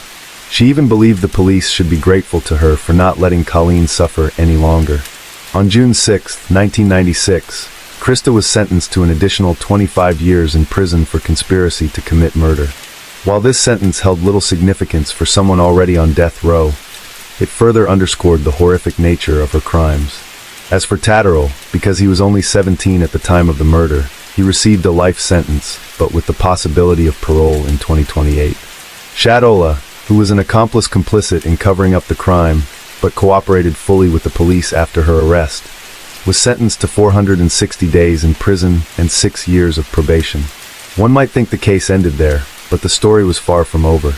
In 1997, a man named Eric Haller sought to sell exclusive items related to Krista on his website. He reached out to her via letter. Coincidentally, Krista loved to boast about her achievements, and the two quickly hit it off. Soon after, items linked to Krista began appearing on the market. Handwritten letters, strands of her hair, signed photos, and even her underwear were put up for sale. A signed photo of Krista, accompanied by a letter and a lock of her hair, could fetch $135. Other items were quickly listed as sold, nearly selling out. Krista and Eric even planned to get married. Eric's thinking was simple. He believed Krista would eventually be executed, and when that happened, everything she owned would become his property. But he miscalculated. Krista remains alive to this day, while Eric himself is the one running out of time.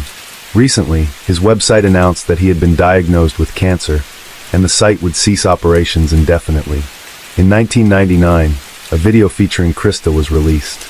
In it, she said, "I'm 22 years old now, and I still have so much I want to do. But every day I'm locked in a solitary room for 23 hours. I should be out there, going to school, working, and hanging out with friends. I really love my stuffed dog, Eddie. It's the only stuffed toy I'm allowed to keep because they're afraid I might hide dangerous objects in other ones." If you think Krista had reformed, think again. On August 24, 2001, two inmates at the prison, Natasha Cornett and Patricia Jones, got into a conflict. Krista suddenly intervened, wrapping a shoelace around Patricia's neck in an attempt to strangle her. Fortunately, guards arrived just in time to stop her. When questioned by the police, Krista shrugged nonchalantly and said, "I was just helping Natasha. But if Patricia had died, I wouldn't have lost any sleep over it. I don't really care." 6 days after the attack on Patricia, Krista had a phone call with her mother. During the conversation, she said, "I bet if I had one more chance, I'd definitely succeed. Or if I'd had just 30 more seconds back then, that girl would have been gone from this world." Clearly, Krista regretted not being able to finish Patricia off. From then on, other inmates steered clear of Krista. She was placed in solitary confinement in a cell measuring just 113 square feet, allowed only 1 hour outside each day. For her, freedom had become a distant dream. The attack on Patricia Jones led to Krista being convicted of yet another charge, attempted first-degree murder. Even so, this new sentence had little impact on her predetermined fate.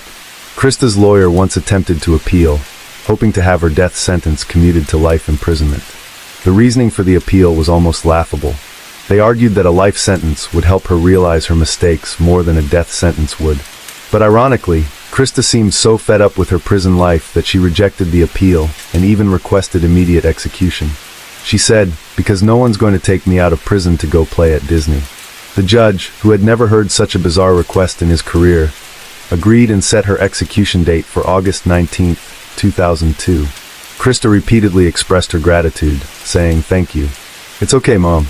In 2008, Krista filed for a retrial. During the hearing, as she listened to a recording of her 1995 confession, she couldn't hold back her tears. But those tears changed nothing. Her request for a retrial was once again denied. In 2012, no one knows how Krista managed to convince a 34-year-old man named Donald Kohut, who had been corresponding with her for over a year, to willingly help her escape from prison. Donald bribed a 23-year-old guard named Justin Heflin, paying him to create a spare key to unlock the prison doors. However, the plan was exposed before it could even take off, thanks to a tip-off. On May 31, 2012, Donald was charged with bribery and conspiracy to escape, receiving a 7-year prison sentence. The guard, Justin, cooperated with the police and testified in court, avoiding jail time but losing his job at the prison. As for Krista, since there was no direct evidence proving her involvement in the escape plan, she emerged unscathed. Afterward, unwilling to face execution, Krista filed a complaint with the state's Human Rights Commission, claiming she had long suffered from severe mental illness that wasn't properly considered during her trial, resulting in an unfair verdict. Upon receiving her complaint, the Human Rights Commission immediately sent experts to conduct a psychiatric evaluation of Krista. The results were surprising. She was indeed suffering from a mental disorder. Investigative reports revealed that her condition was closely tied to a deeply traumatic past. Krista Gale Pike was born on March 10, 1976, in Beckley, West Virginia, USA. Her father was utterly irresponsible, frequently abusing his during her early years, before abandoning both mother and child just 3 years after Krista's birth. But compared to her father, Krista's mother, Carissa, was even worse. Carissa was a nurse but a severe alcoholic. Even while pregnant, she was constantly intoxicated, causing significant underdevelopment in Krista's frontal lobe. The frontal lobe governs behavioral control and decision-making, and damage to this area increases the risk of bipolar disorder. As a result, Krista suffered from epilepsy from birth. After being abandoned by her husband, Carissa fell into depression and attempted self-harm, but failed. Instead of seeking to rebuild her life, she unleashed her resentment on her daughter through brutal beatings and relentless torment. Carissa then cycled through a series of lovers. To her, personal gain trumped everything. Parties, alcohol, and men always took precedence over her daughter. Krista was little more than a disposable object in her mother's eyes. Once, when Krista was just learning to walk, she suffered a sudden epileptic seizure and had to be rushed to the hospital. Her grandmother called Carissa for help, but at the time, Carissa was out on a date at a bar and didn't bother to check on her daughter. When Krista was 8 years old, her mother's fourth boyfriend, who disliked children, prompted Carissa to send Krista to live with her grandfather. Krista's grandfather owned a slaughterhouse and raised numerous animals. She grew fond of them, but eventually, they were all slaughtered right before her eyes. This left a lasting psychological scar on Krista. At 12 years old, the only person who had ever shown Krista warmth, her grandmother, passed away. From that point on, Krista lost the will to live. After a failed attempt to end her life, she began suffering from memory loss and schizophrenia. At 15, Krista was assaulted by a neighbor. She filed a lawsuit, but her mother refused to believe she was a victim and withdrew the case. In her mother's eyes, Krista was a delinquent child. Carissa once saw her daughter holding a knife to a boyfriend's throat, unaware that those men had been secretly abusing her. The repeated injustices drove Krista to contemplate ending her life multiple times. At 16, while walking down the street, Krista was dragged into the mountains by a stranger and attacked. After being taken to the hospital for examination, the results confirmed she had been assaulted, yet her mother still refused to pursue legal action. Dismissing the incident is unimportant. From that moment, Krista completely lost all trust and hope in her mother. In September 1994, Krista's mother decided to send her to a vocational training program. In Carissa's mind, once her daughter had a trade, she could sever ties completely. It was in this cold, unloving family environment that Krista grew increasingly radicalized, ultimately stepping onto the path of crime. Given Krista's unique circumstances, the Human Rights Commission conducted a final evaluation and review. Time passed, and on August 27, 2020, the Tennessee State Court submitted a request to the U.S. Supreme Court to set an execution date for Krista. However, due to the impact of the COVID-19 pandemic, the process was delayed. Krista continued to appeal for a reduced sentence, but the court denied her request. She then cited a case involving juveniles, arguing she should receive similar leniency. However, the Tennessee Supreme Court affirmed that she was 18 at the time of the crime, an adult under the law, and rejected her request for a retrial. Currently, Krista is the only female inmate in Tennessee facing the death penalty. If her sentence is carried out, she will become the first woman executed in the state in over 200 years. Krista has also set up a website to plead for clemency.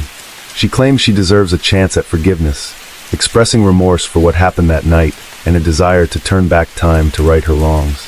She emphasizes that the person she is today is no longer the same as she was over 25 years ago.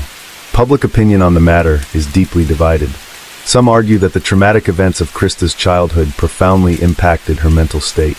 At the time, medical knowledge was limited, and her condition went undetected and unaddressed. Serious mental health issues may have impaired her ability to control her actions during the crime. For these reasons, some express sympathy and believe Krista should not be executed. However, many others firmly believe the death penalty is necessary. Colleen's family has been waiting for Krista's execution for years. A member of the grieving family stated, "I have to fight for Colleen. I am her voice. I want to see the person who murdered her executed, not continuing to live in prison, receiving education, and being supported by our tax dollars." But that wish may never come to fruition. The governor of Tennessee has decided to indefinitely postpone signing the execution order. Unless something changes, Krista may spend the rest of her life behind bars. Additionally, a fragment of Colleen's skull, considered a key piece of evidence, remains in the court's possession. Colleen's mother has repeatedly requested its return, but her pleas have been denied. Feeling helpless, she built a memorial for her daughter in her backyard. Case 4. Miami, located on the Florida peninsula along Biscayne Bay, is the second largest city in Florida. With its endless stretches of white sandy beaches, a mild and pleasant climate, and stunning coastal scenery, it's no wonder this city has become one of the world's most renowned vacation destinations. At the same time, Miami serves as a vital gateway connecting North and South America, boasting a highly developed network of maritime, air, and road transportation. Each year, millions of international tourists flock here, while many immigrants also choose Miami as their new home to settle and build a life. The story we're about to explore took place right here. Sergio Pino was a prominent figure in Miami's business circles, as well as a respected philanthropist who frequently appeared in the public eye. He had a family that many envied, owning an $8 million mansion and a yacht of equal value. The real estate company he ran, Century Home Builders, was the largest developer of homes for the Hispanic community in the United States, cementing his status as a quintessential billionaire.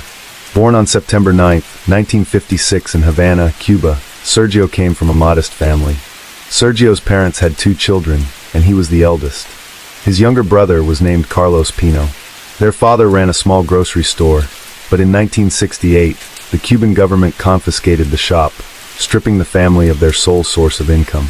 Plunged into despair, Sergio's parents made the difficult decision to leave Cuba for the United States, taking their 2 sons, Sergio, then just 12 years old, and Carlos with them.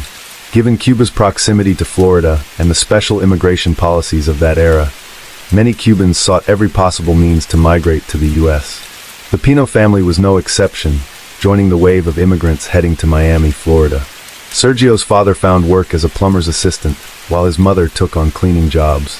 As a child, alongside his studies, Sergio worked part-time, taking a job cleaning carpets for a plumbing company. Though his part-time work consumed much of his time, it didn't hinder his academic performance.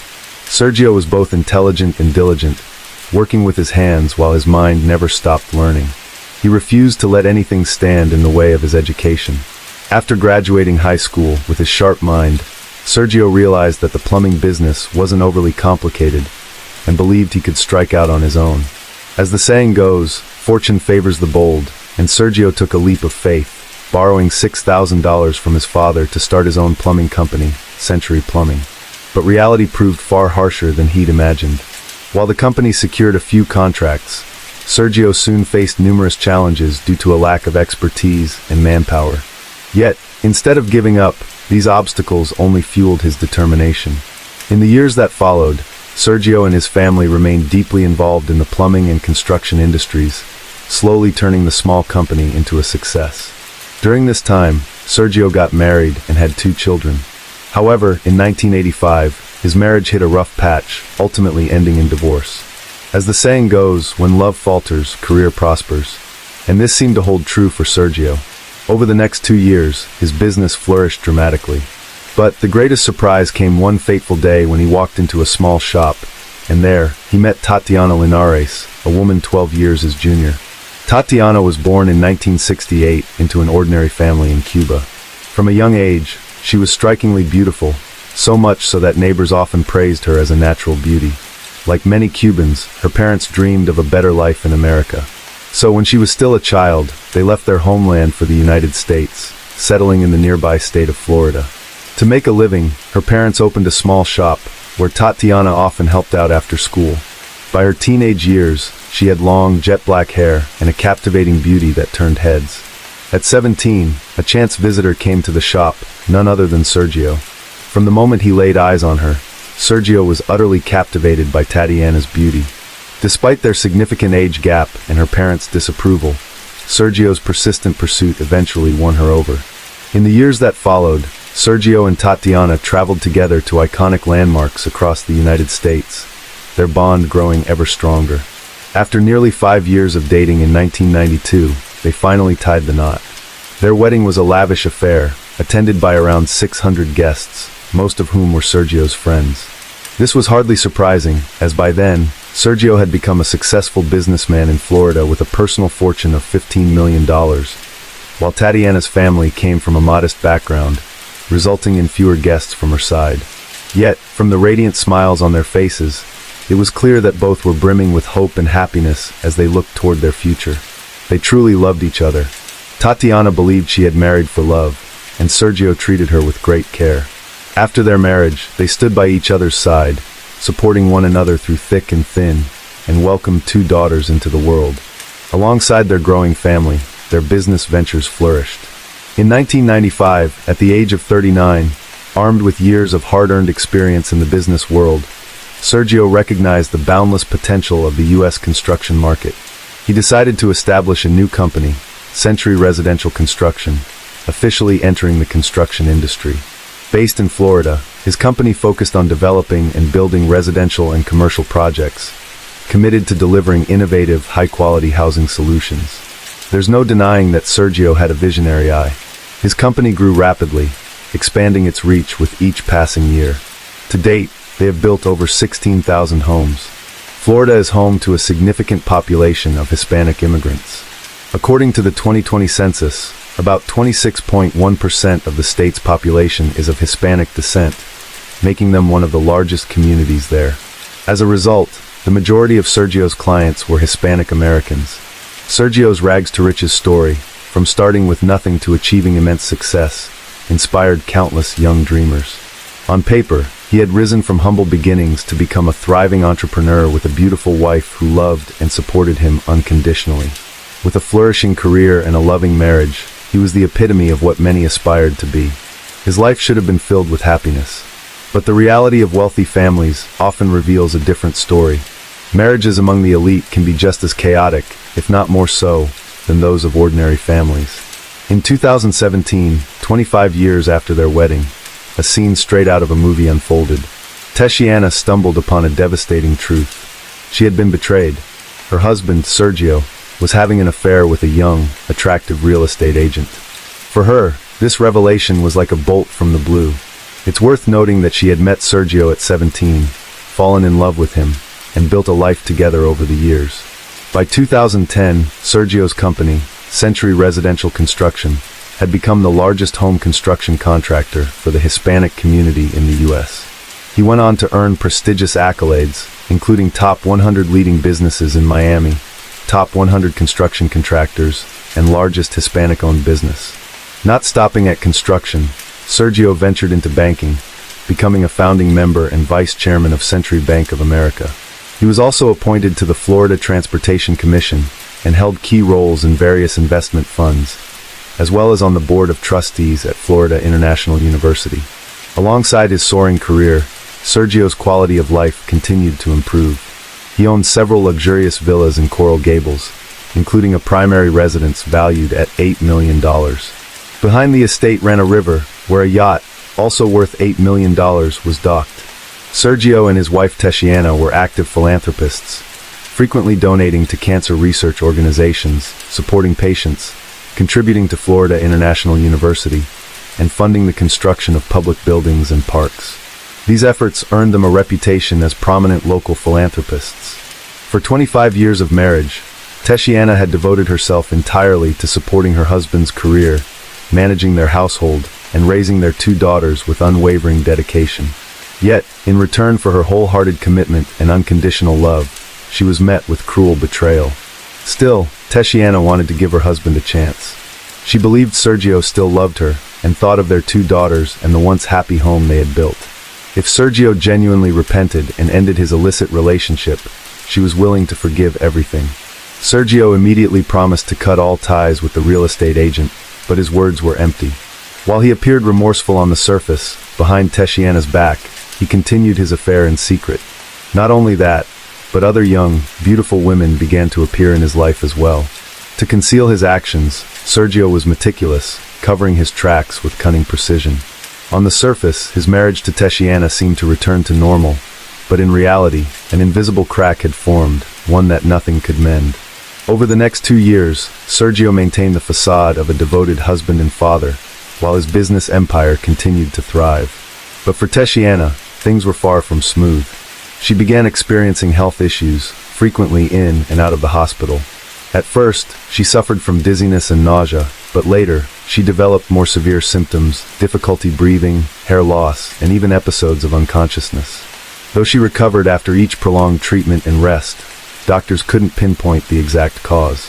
Eventually, they diagnosed her with epilepsy and cardiovascular issues. In July 2019, Tatiana felt nauseous again, noticing a strange taste in her mouth. Tests at the hospital suggested she might have consumed contaminated food. By November 22nd, after a full recovery, Tatiana attended a dinner event for influential women in Miami. The gathering included 30 prominent women, among them the Lieutenant Governor of Florida, U.S. senators, congresswomen, and other powerful figures. Guests typically brought small gifts, and Tatiana brought a dish of Brussels sprout salad. The atmosphere that evening was lively, with everyone chatting and enjoying a relaxed time. But not long after, an unexpected incident occurred. Several attendees began feeling dizzy, nauseous, and started vomiting.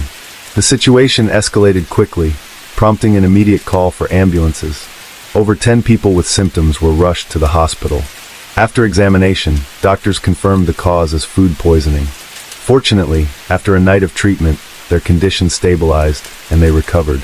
Given that the affected individuals were all high-profile figures, the police took the incident seriously and launched an investigation. According to the attendees' accounts, all clues pointed to the Brussels sprout salad Tatiana had brought. Nearly everyone who experienced symptoms had eaten the dish, while those who hadn't were completely fine. What stood out was that the salad wasn't prepared by Tatiana herself. It had been made by her husband, Sergio, for her to eat. Unknowingly, she had brought it to the event. This led many to suspect that Sergio had deliberately poisoned the dish with the intent to harm Tatiana. However, this remained a theory. After forensic analysis of the salad, which had been almost entirely consumed, the police found no traces of poison. Moreover, Sergio adamantly denied all accusations. In the end, the investigation hit a dead end and was left unresolved. Over the next 2 years, Tatiana continued to fall ill frequently. Each time, she managed to call for help and receive treatment in time, narrowly escaping danger. Records show that during this period, she called for an ambulance over 35 times and was transferred between multiple hospitals. Despite undergoing countless tests and even having a pacemaker implanted, her condition couldn't be fully cured. In February 2022, Tatiana fell ill again. This time, her condition was more severe than ever. She collapsed to her body turning purple, struggling to breathe. Her daughter found her and rushed her to the hospital. Thankfully, Tatiana was saved. Determined to uncover the root of her persistent illness, Tatiana and her daughter sought treatment at various hospitals. This time, they finally achieved a breakthrough. Doctors at Johns Hopkins Hospital, after analyzing her blood samples, detected the presence of fentanyl, a powerful opioid painkiller 50 to 100 times more potent than morphine. When misused or improperly administered, it can be life-threatening. Those poisoned by fentanyl often experience difficulty breathing, irregular heartbeats, and organ failure, all symptoms that matched Tatiana's. Upon receiving the test results, Tatiana immediately reported the matter to the U.S. Drug Enforcement Administration, DEA, as she had never used this drug herself. It was clear someone had been secretly poisoning her. And if you've been paying attention, you've likely already guessed who was behind it, none other than her own husband, Sergio. Tatiana had come to the same realization. So the first thing she did after being discharged was to move out of their shared home. Coincidentally, after leaving Sergio, her health improved dramatically, with no further relapses. This only strengthened her suspicions. Around the same time, her sister Aurora revealed that she had seen Sergio still meeting with the agent. This left Tatiana utterly devastated. At last, she understood everything. All this time, she had been living in a delusional love story, one-sided from her end. Reflecting on the years of constant illness, a chill ran down her spine as fear surged within her. She resolved to end it all. In April 2022, Tatiana officially filed for divorce and demanded half of Sergio's assets. At the time, Sergio's total wealth was estimated at around $153 million. Furious at her request, Sergio adamantly refused. According to him, everything he owned, his wealth and career, was the result of his own hard work, and his wife had contributed nothing. Furthermore, he emphasized that when they married in 1992, They had signed a detailed prenuptial agreement, stipulating that his personal assets belonged solely to him, and Tatiana had waived her right to alimony after a divorce. In short, he agreed to the divorce, but would only offer a maximum of $20 million. While $20 million is no small sum, it paled in comparison to Sergio's hundreds of millions in assets. Naturally, Tatiana refused. Thus, the two entered a prolonged legal battle over the division of assets post-divorce.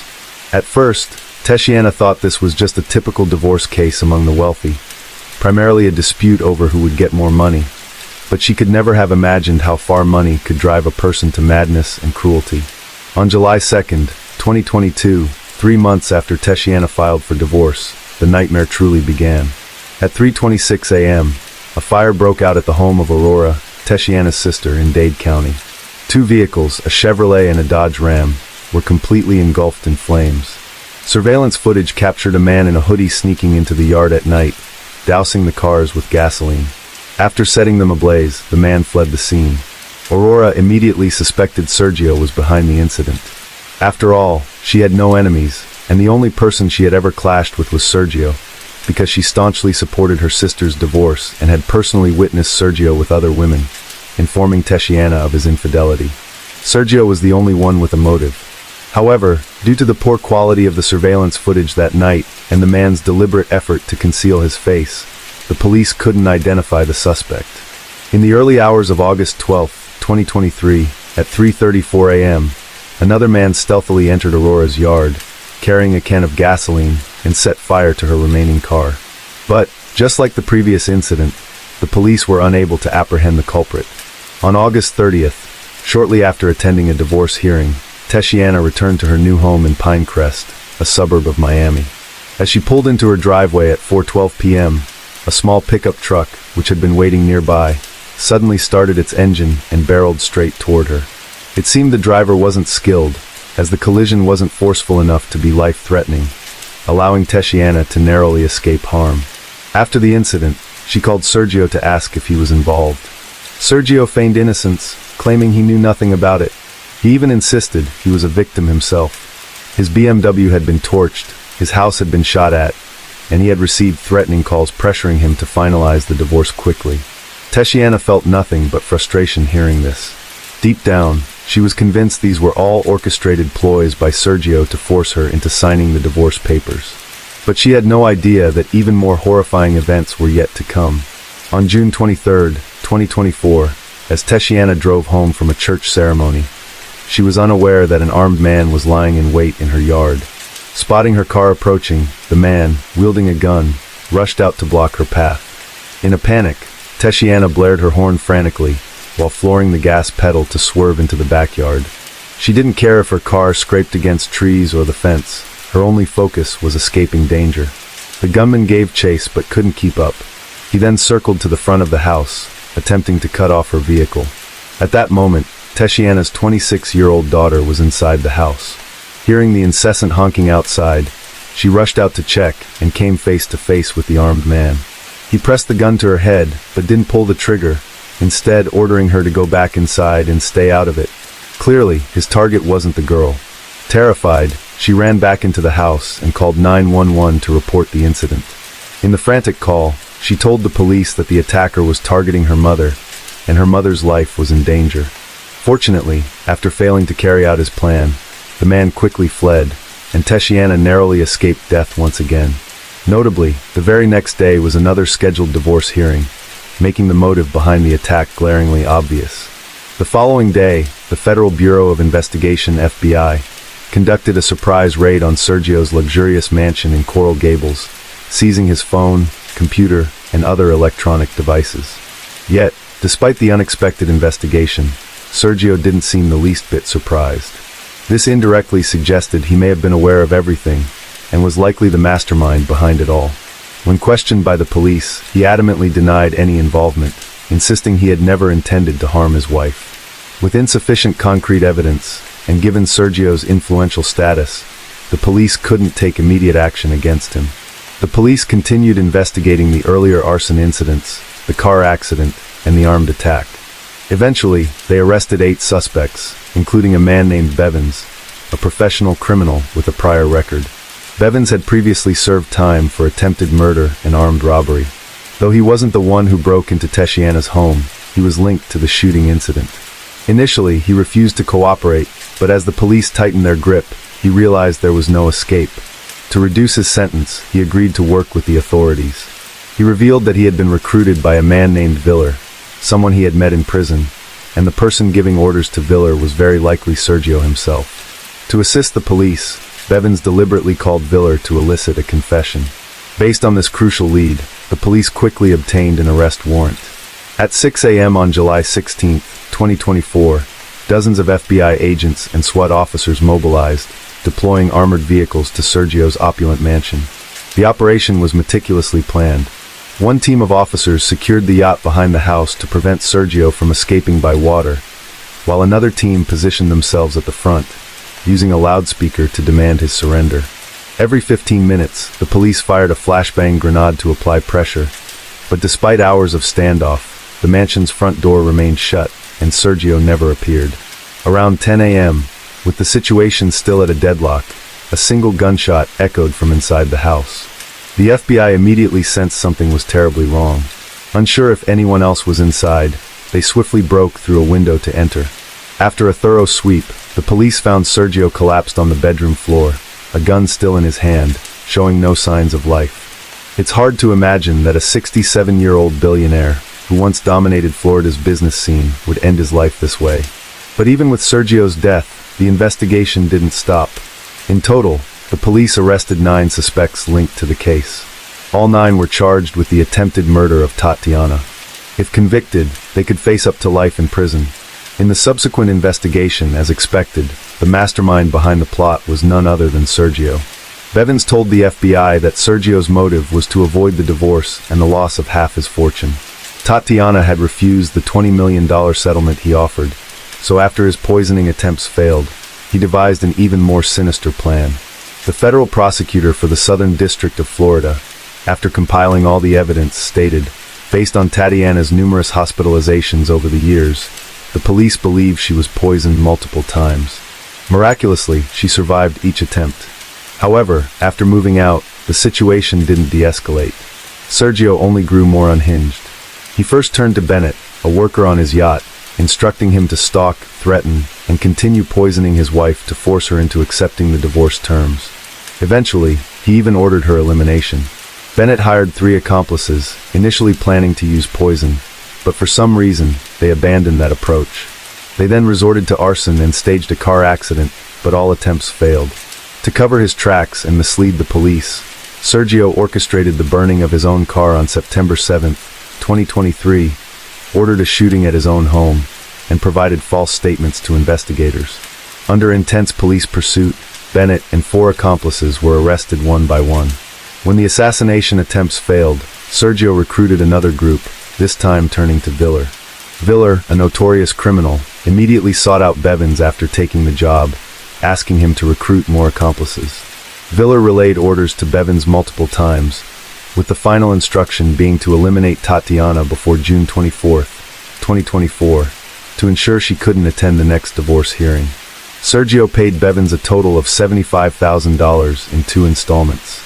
In reality, he had spent $150,000 on the 2 groups of hitmen he hired, promising an additional $150,000 if the job was completed successfully.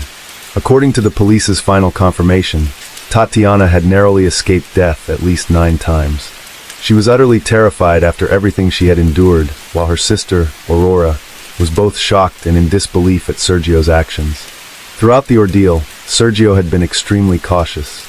He communicated with his accomplices only through messages, never using his personal phone, and all payments were made in cash to avoid leaving a transaction trail.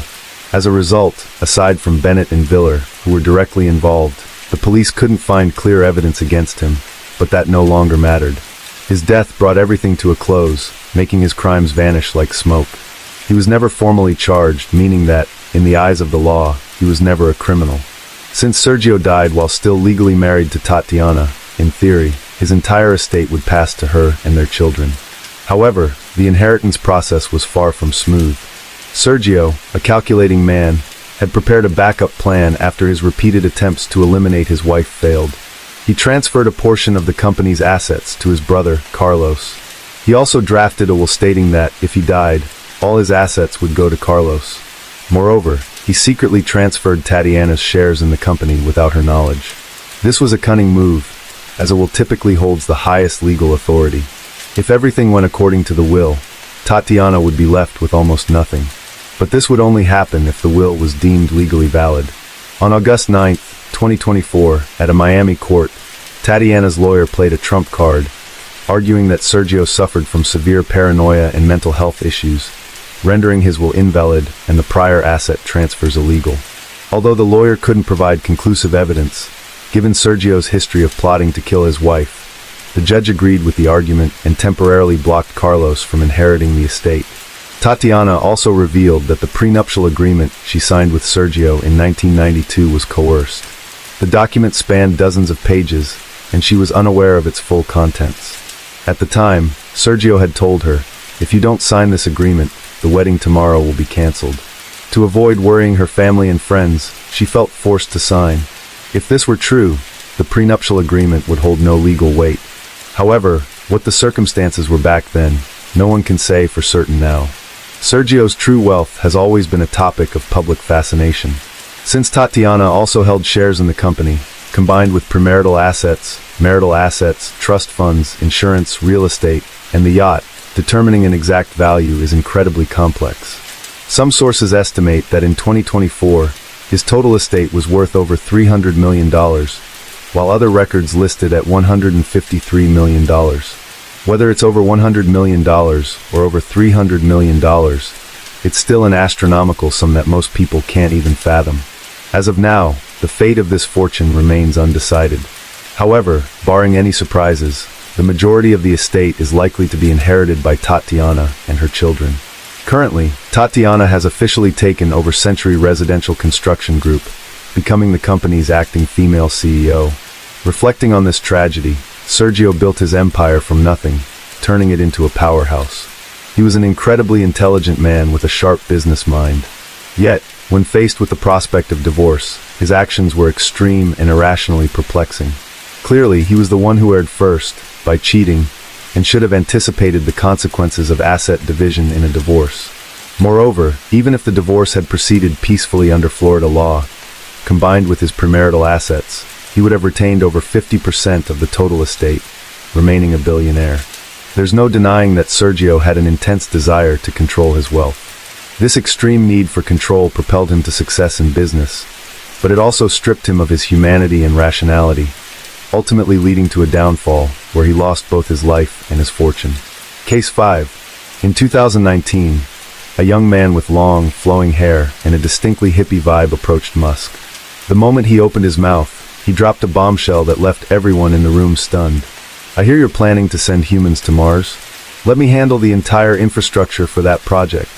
I'll build houses on Mars for you." Not only that, but the young man confidently presented a detailed plan, complete with a projected budget of a staggering $1 trillion. Musk's initial instinct was to throw this madman out of the room. "Do you think I'm a fool? $1 trillion? Why don't you just fly straight into the sky yourself?" he retorted. But then he paused, caught off guard, because the man standing before him was, quite literally, there to discuss flying into the sky. Still, Musk restrained his emotions. After all, this wasn't just some nobody. The man was the CEO of a tech company valued even higher than Musk's own SpaceX. So who is this enigmatic figure? Let's take a step back and look at the landscape of top-valued private companies in 2018. Names like Airbnb, Stripe, and Elon Musk's SpaceX were among the leaders. But towering above them all with a valuation of $50 billion was WeWork, a startup focused on shared workspaces. And the man bold enough to pitch a $1 trillion deal to Musk was none other than Adam Neumann, the founder and CEO of WeWork. Despite its lofty valuation, in Musk's eyes, WeWork held no real technological value. To him, it was nothing more than a real estate brokerage masquerading as a tech company, plain and simple. The notion struck him as utterly laughable. Yet, to many investors at the time, Adam Neumann was a visionary entrepreneur, a daring dreamer who wasn't afraid to act on his ambitions. To WeWork's employees, he was a savior, a leader with a grand mission to change the world. To his family and friends, Adam Newman was like 24-karat gold, wealthy, talented, and fiercely loyal to his wife. Unlike Musk or Jeff Bezos, billionaires who, after amassing their fortunes, quickly divorced their wives to pursue new lives, Adam Newman was the epitome of a devoted husband. He not only met his wife's every demand without question, but even when she betrayed him, leading to a loss of 90% of his wealth, Adam harbored no resentment and never abandoned her. Though Adam Newman remains a polarizing figure, one thing is undeniable. His imagination and audacity deserve recognition. Under the dazzling lights of New York, a city often likened to the pinnacle of the capitalist pyramid, Adam Newman single-handedly set out to build a people's commune in the heart of this opulent metropolis. The driving force behind his audacious journey stemmed from a cryptic question posed by billionaire Masayoshi Son during their very first meeting. In a battle between a madman and a wise man, who would win? Rumor has it that if you answered correctly, Masayoshi Son would bestow upon you his golden finger, a metaphorical gesture symbolizing the immense backing of SoftBank, propelling you to the heights of success. So what was Adam's answer, and what was the correct response? First, let's rewind to 2002, when Adam was just 23 years old. With only $6,000 in his pocket, but a heart full of ambition, he arrived in New York alone, determined to chase his dreams. This wasn't his first time in the city, however. Adam Newman was born into a Jewish family in Israel. His childhood took a sharp turn when his parents divorced at the age of 7. His mother, taking her 2 children, left their homeland for the United States to pursue her career as a medical resident. But life in a foreign land was far from easy. Adam struggled with dyslexia and a limited grasp of English, turning his education into a nightmare. He was bullied by his peers, his grades plummeted, and the situation became so dire that his mother decided to take the family back to Israel to start anew. While the move brought emotional stability, their financial situation remained precarious. The family of 3 relied on women's and children's support centers, surviving on free meals provided by social welfare programs. But life has a way of surprising us. Back in a familiar environment, Adam's linguistic abilities seemed to awaken. Not only did he master Hebrew, Israel's official language, but he also became fluent in English, the very language that had once been his greatest obstacle in America. He even began competing in bilingual debate tournaments, winning numerous awards. From a shy, struggling child, Adam transformed into a master communicator. After graduating high school, like all young Israelis, Adam enlisted in the military, serving for 5 years and leaving with the rank of captain. With a military stipend in hand, he returned to New York, enrolling at Baruch College to study business. This time, Adam felt more confident than ever, convinced he would make it big in this city of endless opportunities. But reality dealt him a harsh blow. After graduating, he bounced from job to job, even trying his luck on Wall Street. But he could never hold a position for more than a few months. His supervisors often remarked, "He talks a good game, but his skills can't keep up with his ambitions." Frustrated, Adam decided that if he couldn't succeed working for others, he would start his own business. He teamed up with his college friend and roommate, Miguel McKelvey, to launch a children's clothing company called Crawlers. Their flagship product was a special pair of pants for infants, designed with padded knee protectors to help babies crawl comfortably. The irony, however, was that neither of these 2 young men had any experience as parents, yet they chose to venture into the baby clothing market. Predictably, the market taught them a brutal lesson. Their design was utterly unremarkable, and the oversized knee pads looked more like turtle shells than anything practical. To make matters worse, their advertising slogan lacked any real punch. Babies crawl around, their knees hurt, but they can't say it. Don't worry, we've got them covered. Parents, on the other hand, had a different perspective. A pair of baby pants costing $50 to $60? We're not sure if the baby's knees hurt, but our wallets definitely will. And so this first entrepreneurial endeavor quickly hit a dead end. Broke and defeated, the 2 climbed to the rooftop of their rented apartment, cracked open a couple of beers, and began lamenting their lives.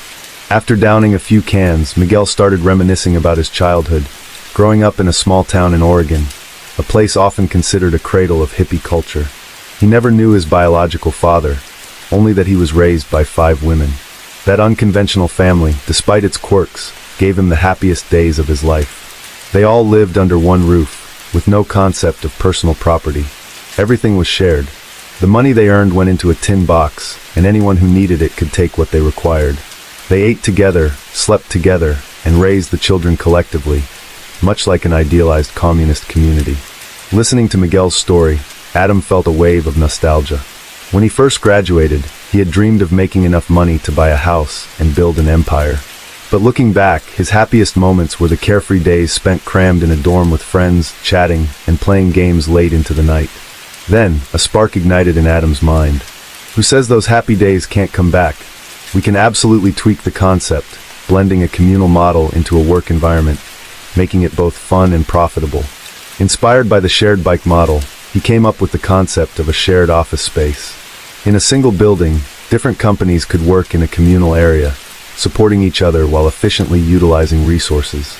The ground floor would feature a bar, a Starbucks, and all the amenities one could need, essentially a mini residential community. In short, Adam wanted to pull people out of the digital world and back into face-to-face interactions, creating a modern working community.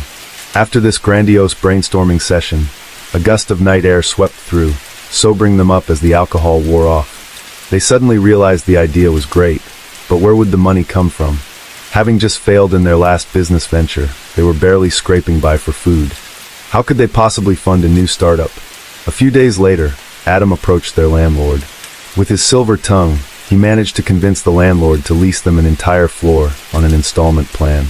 Alongside this, the duo scrambled to secure a small bank loan, which they used to buy desks, chairs, a fax machine, a printer, and other basic supplies. And so Green Desk, literally the Green Desk, was born.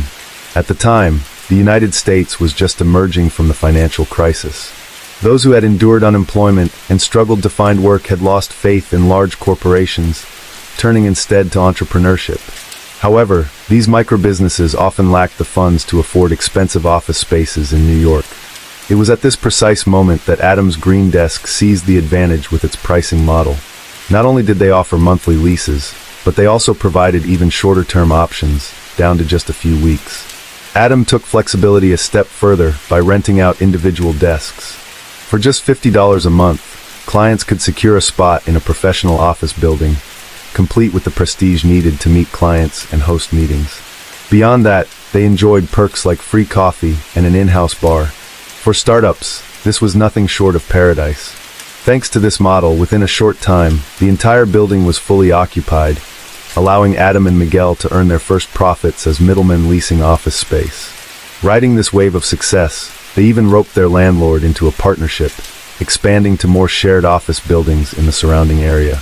Everything went so smoothly that Adam began to dream bigger, conquering Manhattan, the bustling epicenter of New York, to truly make a name for himself. Without hesitation, Adam and Miguel sold Green Desk to their landlord for $500,000. With that capital, they founded a new company with a far more grandiose name, WeWork. To make a strong impression on investors, Adam boldly inflated the company's valuation, a classic hype tactic in the startup world. It was at this pivotal moment that Adam met the second big wallet of his life, his future wife, Rebecca Paltrow. Interestingly, the actress who played Pepper Potts in Iron Man, Gwyneth Paltrow, is her cousin. Born into a wealthy Jewish family, Rebecca had lived a life of luxury from a young age. Watching her cousin shine in Hollywood, she too once dreamed of becoming an actress. However, her unremarkable looks and lackluster acting skills relegated her to minor background roles for years. Despite her struggles in the entertainment industry, Rebecca never had to worry about money.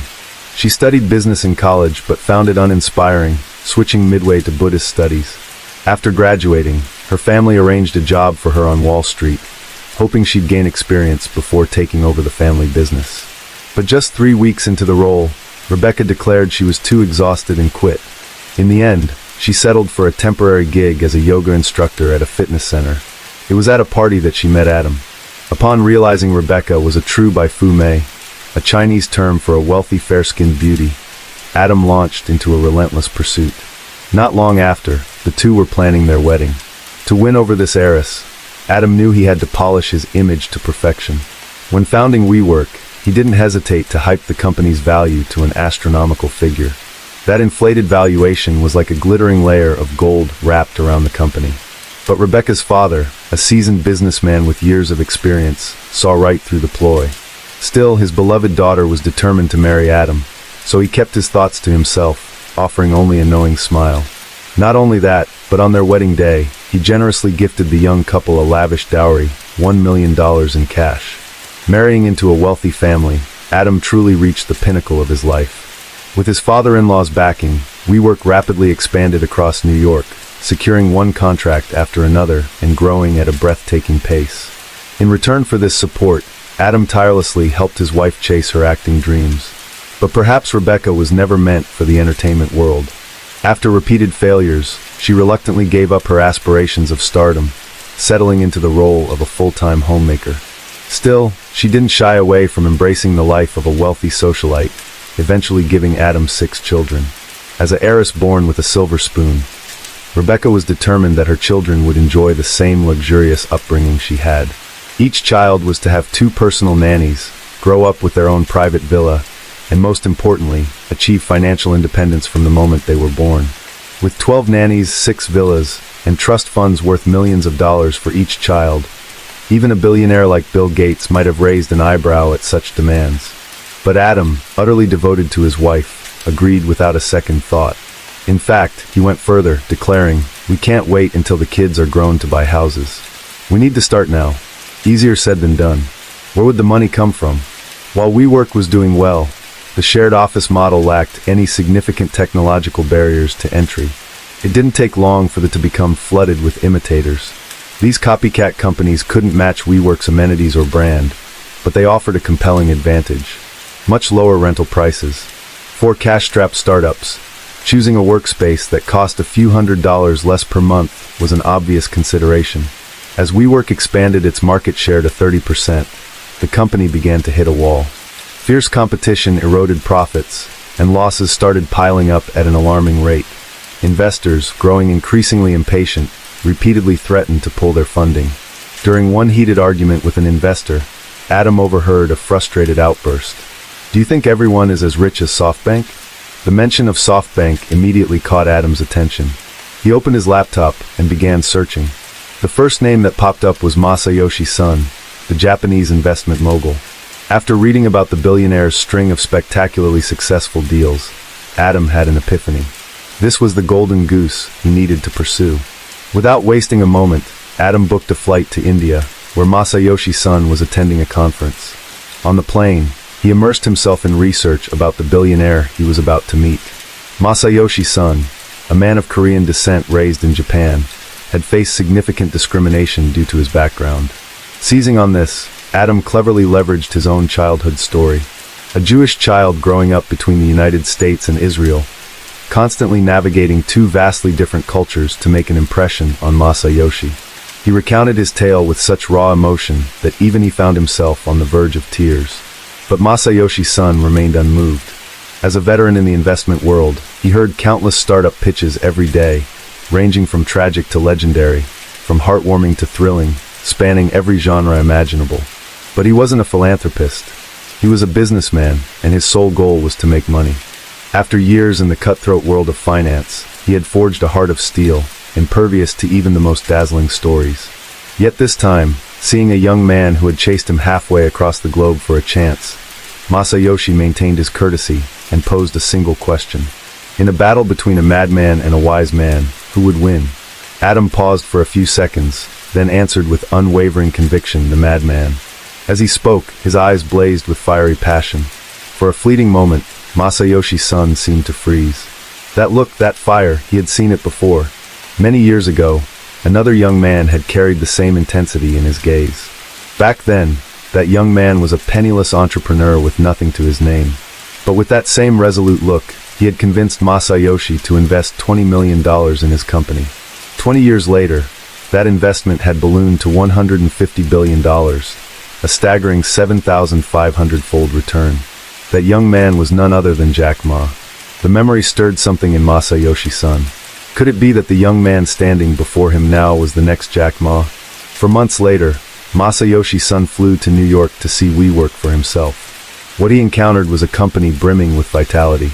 The workspace was spacious and airy, with every detail exuding sophistication. The pantry area was bright and tidy, and the entire office was designed in the Japanese wabi-sabi style, simple yet elegant. But what impressed him most wasn't the decor, it was the people. Here, there were no weary employees dragging themselves through endless overtime. Instead, everyone radiated energy, laughing and chatting with enthusiasm. At WeWork, Mondays were the happiest day of the week, and overtime was seen as a reward. This vibrant atmosphere perfectly aligned with Masayoshi-san's taste. When Adam rushed out to greet him, still fumbling to put on his shoes properly, his hurried and passionate demeanor suddenly reminded Masayoshi-san of his younger self. In that moment, the deal felt destined. Masayoshi-san patted Adam on the shoulder and uttered a life-changing statement for WeWork: "Money isn't an issue. From now on, your godfather will take care of you." He then pulled out a contract. SoftBank would officially invest in WeWork, starting with an initial sum of $460 million. With SoftBank's backing, Adam became unstoppable, like a tiger sprouting wings. Over the next 2 years, he aggressively acquired and crushed competitors in the industry, boosting WeWork's market share from 30% to 95%, eventually reaching a complete 100% monopoly in New York. At the same time, he expanded globally, establishing a presence in over 100 countries. WeWork office buildings sprang up in some of the world's most expensive real estate markets: Hong Kong, Taiwan, Shanghai, and beyond. In just a few years, Adam transformed from an unknown into a business legend, standing shoulder to shoulder with the likes of Elon Musk and Mark Zuckerberg. Money poured in like a river, and Adam began to indulge. Private jets, supercars, gold-plated mansions, every item he owned reeked of wealth. But Adam wasn't the only one reveling in this opulence. His wife, Rebecca, was no less extravagant. She didn't settle for the typical purchases of a wealthy socialite, like designer bags or glittering jewelry. Instead, she decided to buy entire companies. In the past, she had dreamed of being an actress, but never landed a role. So now she bought an entire theater. If the gym near their home was too crowded, no problem. Adam would buy a building and turn it into a private fitness center just for her. When their children's education suffered due to constant travel, and teachers complained, that wasn't an issue either. She simply opened a school, and if the new school struggled to hire quality teachers, the solution was straightforward: buy a teacher training center. Inspired by the WeWork name, Rebecca went on to create a series of WeBrands: WeFit, a chain of fitness centers; WeGrow, a school for the next generation; WeSleep, a project focused on bedroom furniture to improve sleep quality; and even WeEat, a chain of vegan restaurants. Had WeChat not already been trademarked, she might have bought that app too. Yet, no matter how many companies she launched, the public still saw Rebecca as merely Adam's wife. Unwilling to accept this, she demanded a position on WeWork's leadership team, a role nearly equivalent to CEO. Remarkably, Adam, who worshipped his wife to the heavens, not only agreed, but created a brand new title just for her: Chief Brand and Impact Officer. However, once in this role, Rebecca didn't focus on strategy or company growth. Instead, she introduced a bizarre rule. She banned all employees from eating meat. A staunch vegan, she believed meat brought negative energy, disrupting the company's chi. From the office cafeteria to employees' personal lunch boxes, not a trace of meat was allowed. Every lunchtime, Rebecca would stride through the office like a queen on a royal inspection, leading a team of enforcers to check for violations. If someone dared to sneak a piece of meat or a sausage, they were immediately ordered to pack up and go home. A second offense meant instant termination. The employees, no matter how frustrated, had to grit their teeth and endure. Adam had painted a rosy picture for them. The day WeWork went public, long-term employees would receive shares. This wasn't just any company. It was valued at hundreds of billions of dollars. Even a small slice of that pie could change their lives forever. The most anxious party wasn't the employees, but WeWork's godfather, SoftBank, and its leader, Masayoshi-san. Initially, he had invested $460 million into WeWork, but Adam kept finding ways to extract more funds. By the time the total investment reached tens of billions of dollars, Masayoshi-san began to feel uneasy. What was even more alarming was that WeWork had never turned a profit. A company burning through billions of dollars without generating a single cent of profit. How could that be acceptable? As the tech investment bubble began to burst, even SoftBank faced financial difficulties.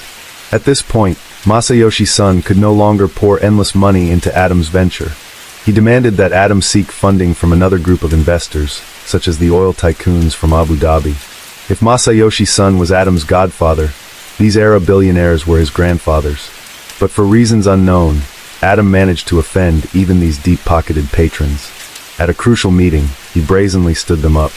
A group of billionaires waited patiently for 40 minutes, but Adam was nowhere to be seen. His arrogance infuriated them, and they promptly boarded their private jets, flying straight back to the Middle East. Realizing he had caused a disaster, Adam frantically called Masayoshi Son, claiming his assistant had mixed up the schedule due to time zone differences, and pleaded for his godfather to help mend the relationship. But this time, Masayoshi Son had run out of patience. He gave his unruly godson a stern lecture before hanging up. As a businessman, you can't even manage something as basic as being on time. You've embarrassed me enough. From now on, SoftBank's money will no longer flow into WeWork's pockets. Figure it out yourself. Left with no other choice, Adam was forced to accelerate plans for an IPO, initial public offering. After all, WeWork was a high-profile brand, and several Wall Street giants immediately expressed interest. JP Morgan Chase even offered a valuation of $490 billion, willing to support Adam, provided everything was transparent. But when the auditors stepped in, they were stunned by what they uncovered. Not only was WeWork hemorrhaging tens of millions of dollars each month, but Adam and Rebecca had been secretly siphoning off company funds for years. For example, they had quietly registered all the We brand names, like WeGrow, WeFit, and WeSleep under their personal names, then forced the company to pay over $5 million to buy them back from themselves. That wasn't all. They also played a game of buying real estate under their personal names, only to lease it back to WeWork. In other words, the company, which appeared to be in the business of renting spaces, was actually renting from its own CEO, Adam. All the investments in projects like the school, vegan restaurants, and gyms were made in the company's name. But in reality, the money flowed straight into Adam and Rebecca's pockets. It was a classic money from the left pocket to the right pocket scheme, with Rebecca skimming off a hefty chunk each time the funds moved. At this point, people realized the We in WeWork was nothing but a sham. Flip it around, and it was simply me, as in me alone. When the truth came to light, JP Morgan Chase backed out, shaking their heads in disbelief. If Adam wanted to proceed with the IPO, there was only one option: drastically lower the company's valuation. The figure they proposed was $37 billion. From $490 billion to $37 billion, this plummeting drop was nothing short of cutting off Adam's legs. Under the pressure of avoiding bankruptcy, Adam had no choice but to push forward with the IPO preparations, hoping to find another big player with pockets as deep as SoftBank's. But at this critical moment, his fear of his wife flared up again. For a document as crucial as the IPO filing, Adam entrusted the task to his wife, Rebecca, to write on his behalf. The problem was, what qualifications did Rebecca have beyond her prestigious family name? She had spent a few months in a monastery during college, interned on Wall Street for less than 3 weeks, and her writing skills were, to put it mildly, questionable. The result was an IPO filing that read more like a fantastical speech, filled with lofty rhetoric about entrepreneurship and WeWork's promising future. She didn't just talk about world peace and the abolition of class divides. She emphasized equality for all of humanity, sounding more like an endless sermon on morality. Not only that, Rebecca shoehorned her school project into the IPO portfolio, claiming it would unlock the hidden superpowers of children. And to top it all off, she boldly declared herself as WeWork's successor. Her husband's business, she decided, would become a family enterprise, with her holding the reins indefinitely. Investors reading the IPO filing couldn't believe their eyes. No one could fathom how a couple could be so reckless, or produce such an absurd financial document. It might have been entertaining to read, but no one was willing to invest in it. And with that, the dream of an IPO went up in smoke. As WeWork descended into chaos, someone finally stepped up to fight back. Miguel McKelvey, the co-founder who had long been relegated to the background by Adam. Quiet and unassuming, Miguel had spent years playing second fiddle, letting Adam take the spotlight. But after reading the IPO filing, he could no longer hold back his outrage. What the hell is this? Since when did his wife become a company founder, and she wants to pass the throne to herself? Does she think I don't even exist? Furious, Miguel decided to take action. He reached out to the Wall Street Journal and exposed every scandal he had witnessed firsthand. What Adam and Rebecca had done went far beyond mere embezzlement. They had evaded taxes, laundered money, and shockingly, Adam was heavily addicted to clover, a slang term for marijuana. Even more alarming, Evidence surfaced that Adam had once planned to use a private jet to smuggle a large quantity of illegal substances into Israel. This series of revelations detonated like a nuclear bomb, sending WeWork's reputation into a freefall. The company's board of directors immediately convened an emergency meeting, and with an overwhelming vote, they decided Adam had to go. But ousting Adam couldn't save the sinking ship. At this point, WeWork was like a terminal cancer patient. Removing the primary tumor did little when the cancer had already metastasized beyond repair. To make matters worse, even after being removed as CEO, Adam still held 60% of the company's shares. With no other options, Miguel turned to the only person who might be able to salvage the situation, Masayoshi Son. He pleaded with SoftBank to buy out Adam's shares, hoping to perform a major surgery to save the company. After some deliberation, Masayoshi Son finally agreed to step in once more. After all, he had already poured tens of billions of dollars into WeWork. Letting it collapse would not only mean a massive financial loss, but also a direct blow to his reputation as the world's top investor. So SoftBank injected an additional $1.7 billion, officially taking ownership of WeWork. And so, after burning through tens of billions of other people's money, Adam and Rebecca not only succeeded in destroying the company, but also walked away with billions in their pockets, retiring early to enjoy a life of luxury with their enormous fortune. The ones who suffered the most, aside from the large and small investors, were WeWork's employees. For years, Adam had paid them below-market wages, dangling the promise of stock options once the company went public. That carrot on a stick had kept them loyal. But now, with the IPO dream shattered, their hopes of striking it rich vanished too. Worse still, the company didn't even have enough money to pay severance packages. The employees couldn't leave, nor did they have any choice but to continue working for meager salaries, clinging to the faint hope that a miracle might occur as the company reinvented itself. But before we rush to condemn the ruthless nature of capitalism or cry foul over the injustice, this story has one more unexpected twist. The one to deliver a form of divine justice this time was none other than the coronavirus. In 2020, the COVID-19 pandemic turned remote work into the dominant trend, effectively sounding the death knell for the shared office industry. Citing a severe drop in the company's value, SoftBank immediately canceled the remaining $1.7 billion payment they had promised Adam. No one could have imagined that a financial titan like Masayoshi Son would so blatantly renege on a deal. Furious at losing his golden prize, Adam sued Masayoshi Son, while former WeWork employees also filed lawsuits against Adam for low wages and labor law violations. Not to be outdone, SoftBank turned around and accused Adam and Rebecca of financial fraud, claiming they had deceived the firm. What followed was a chaotic legal battle, with lawsuits flying back and forth, each party refusing to back down. These legal disputes are expected to drag on for years, possibly even a decade. And until the dust settles, Adam's billionaire dreams may remain just that, a distant fantasy. Let's circle back to Masayoshi Son's original question. In a battle between a madman and a wise man, who would win? It turns out this was a trick question. The real answer is the stronger one wins. Because no matter how smart or crazy you are, if you're up against someone like Arnold Schwarzenegger, you'd have no choice but to submit. And in the game of capitalism, the one with the most money always comes out on top.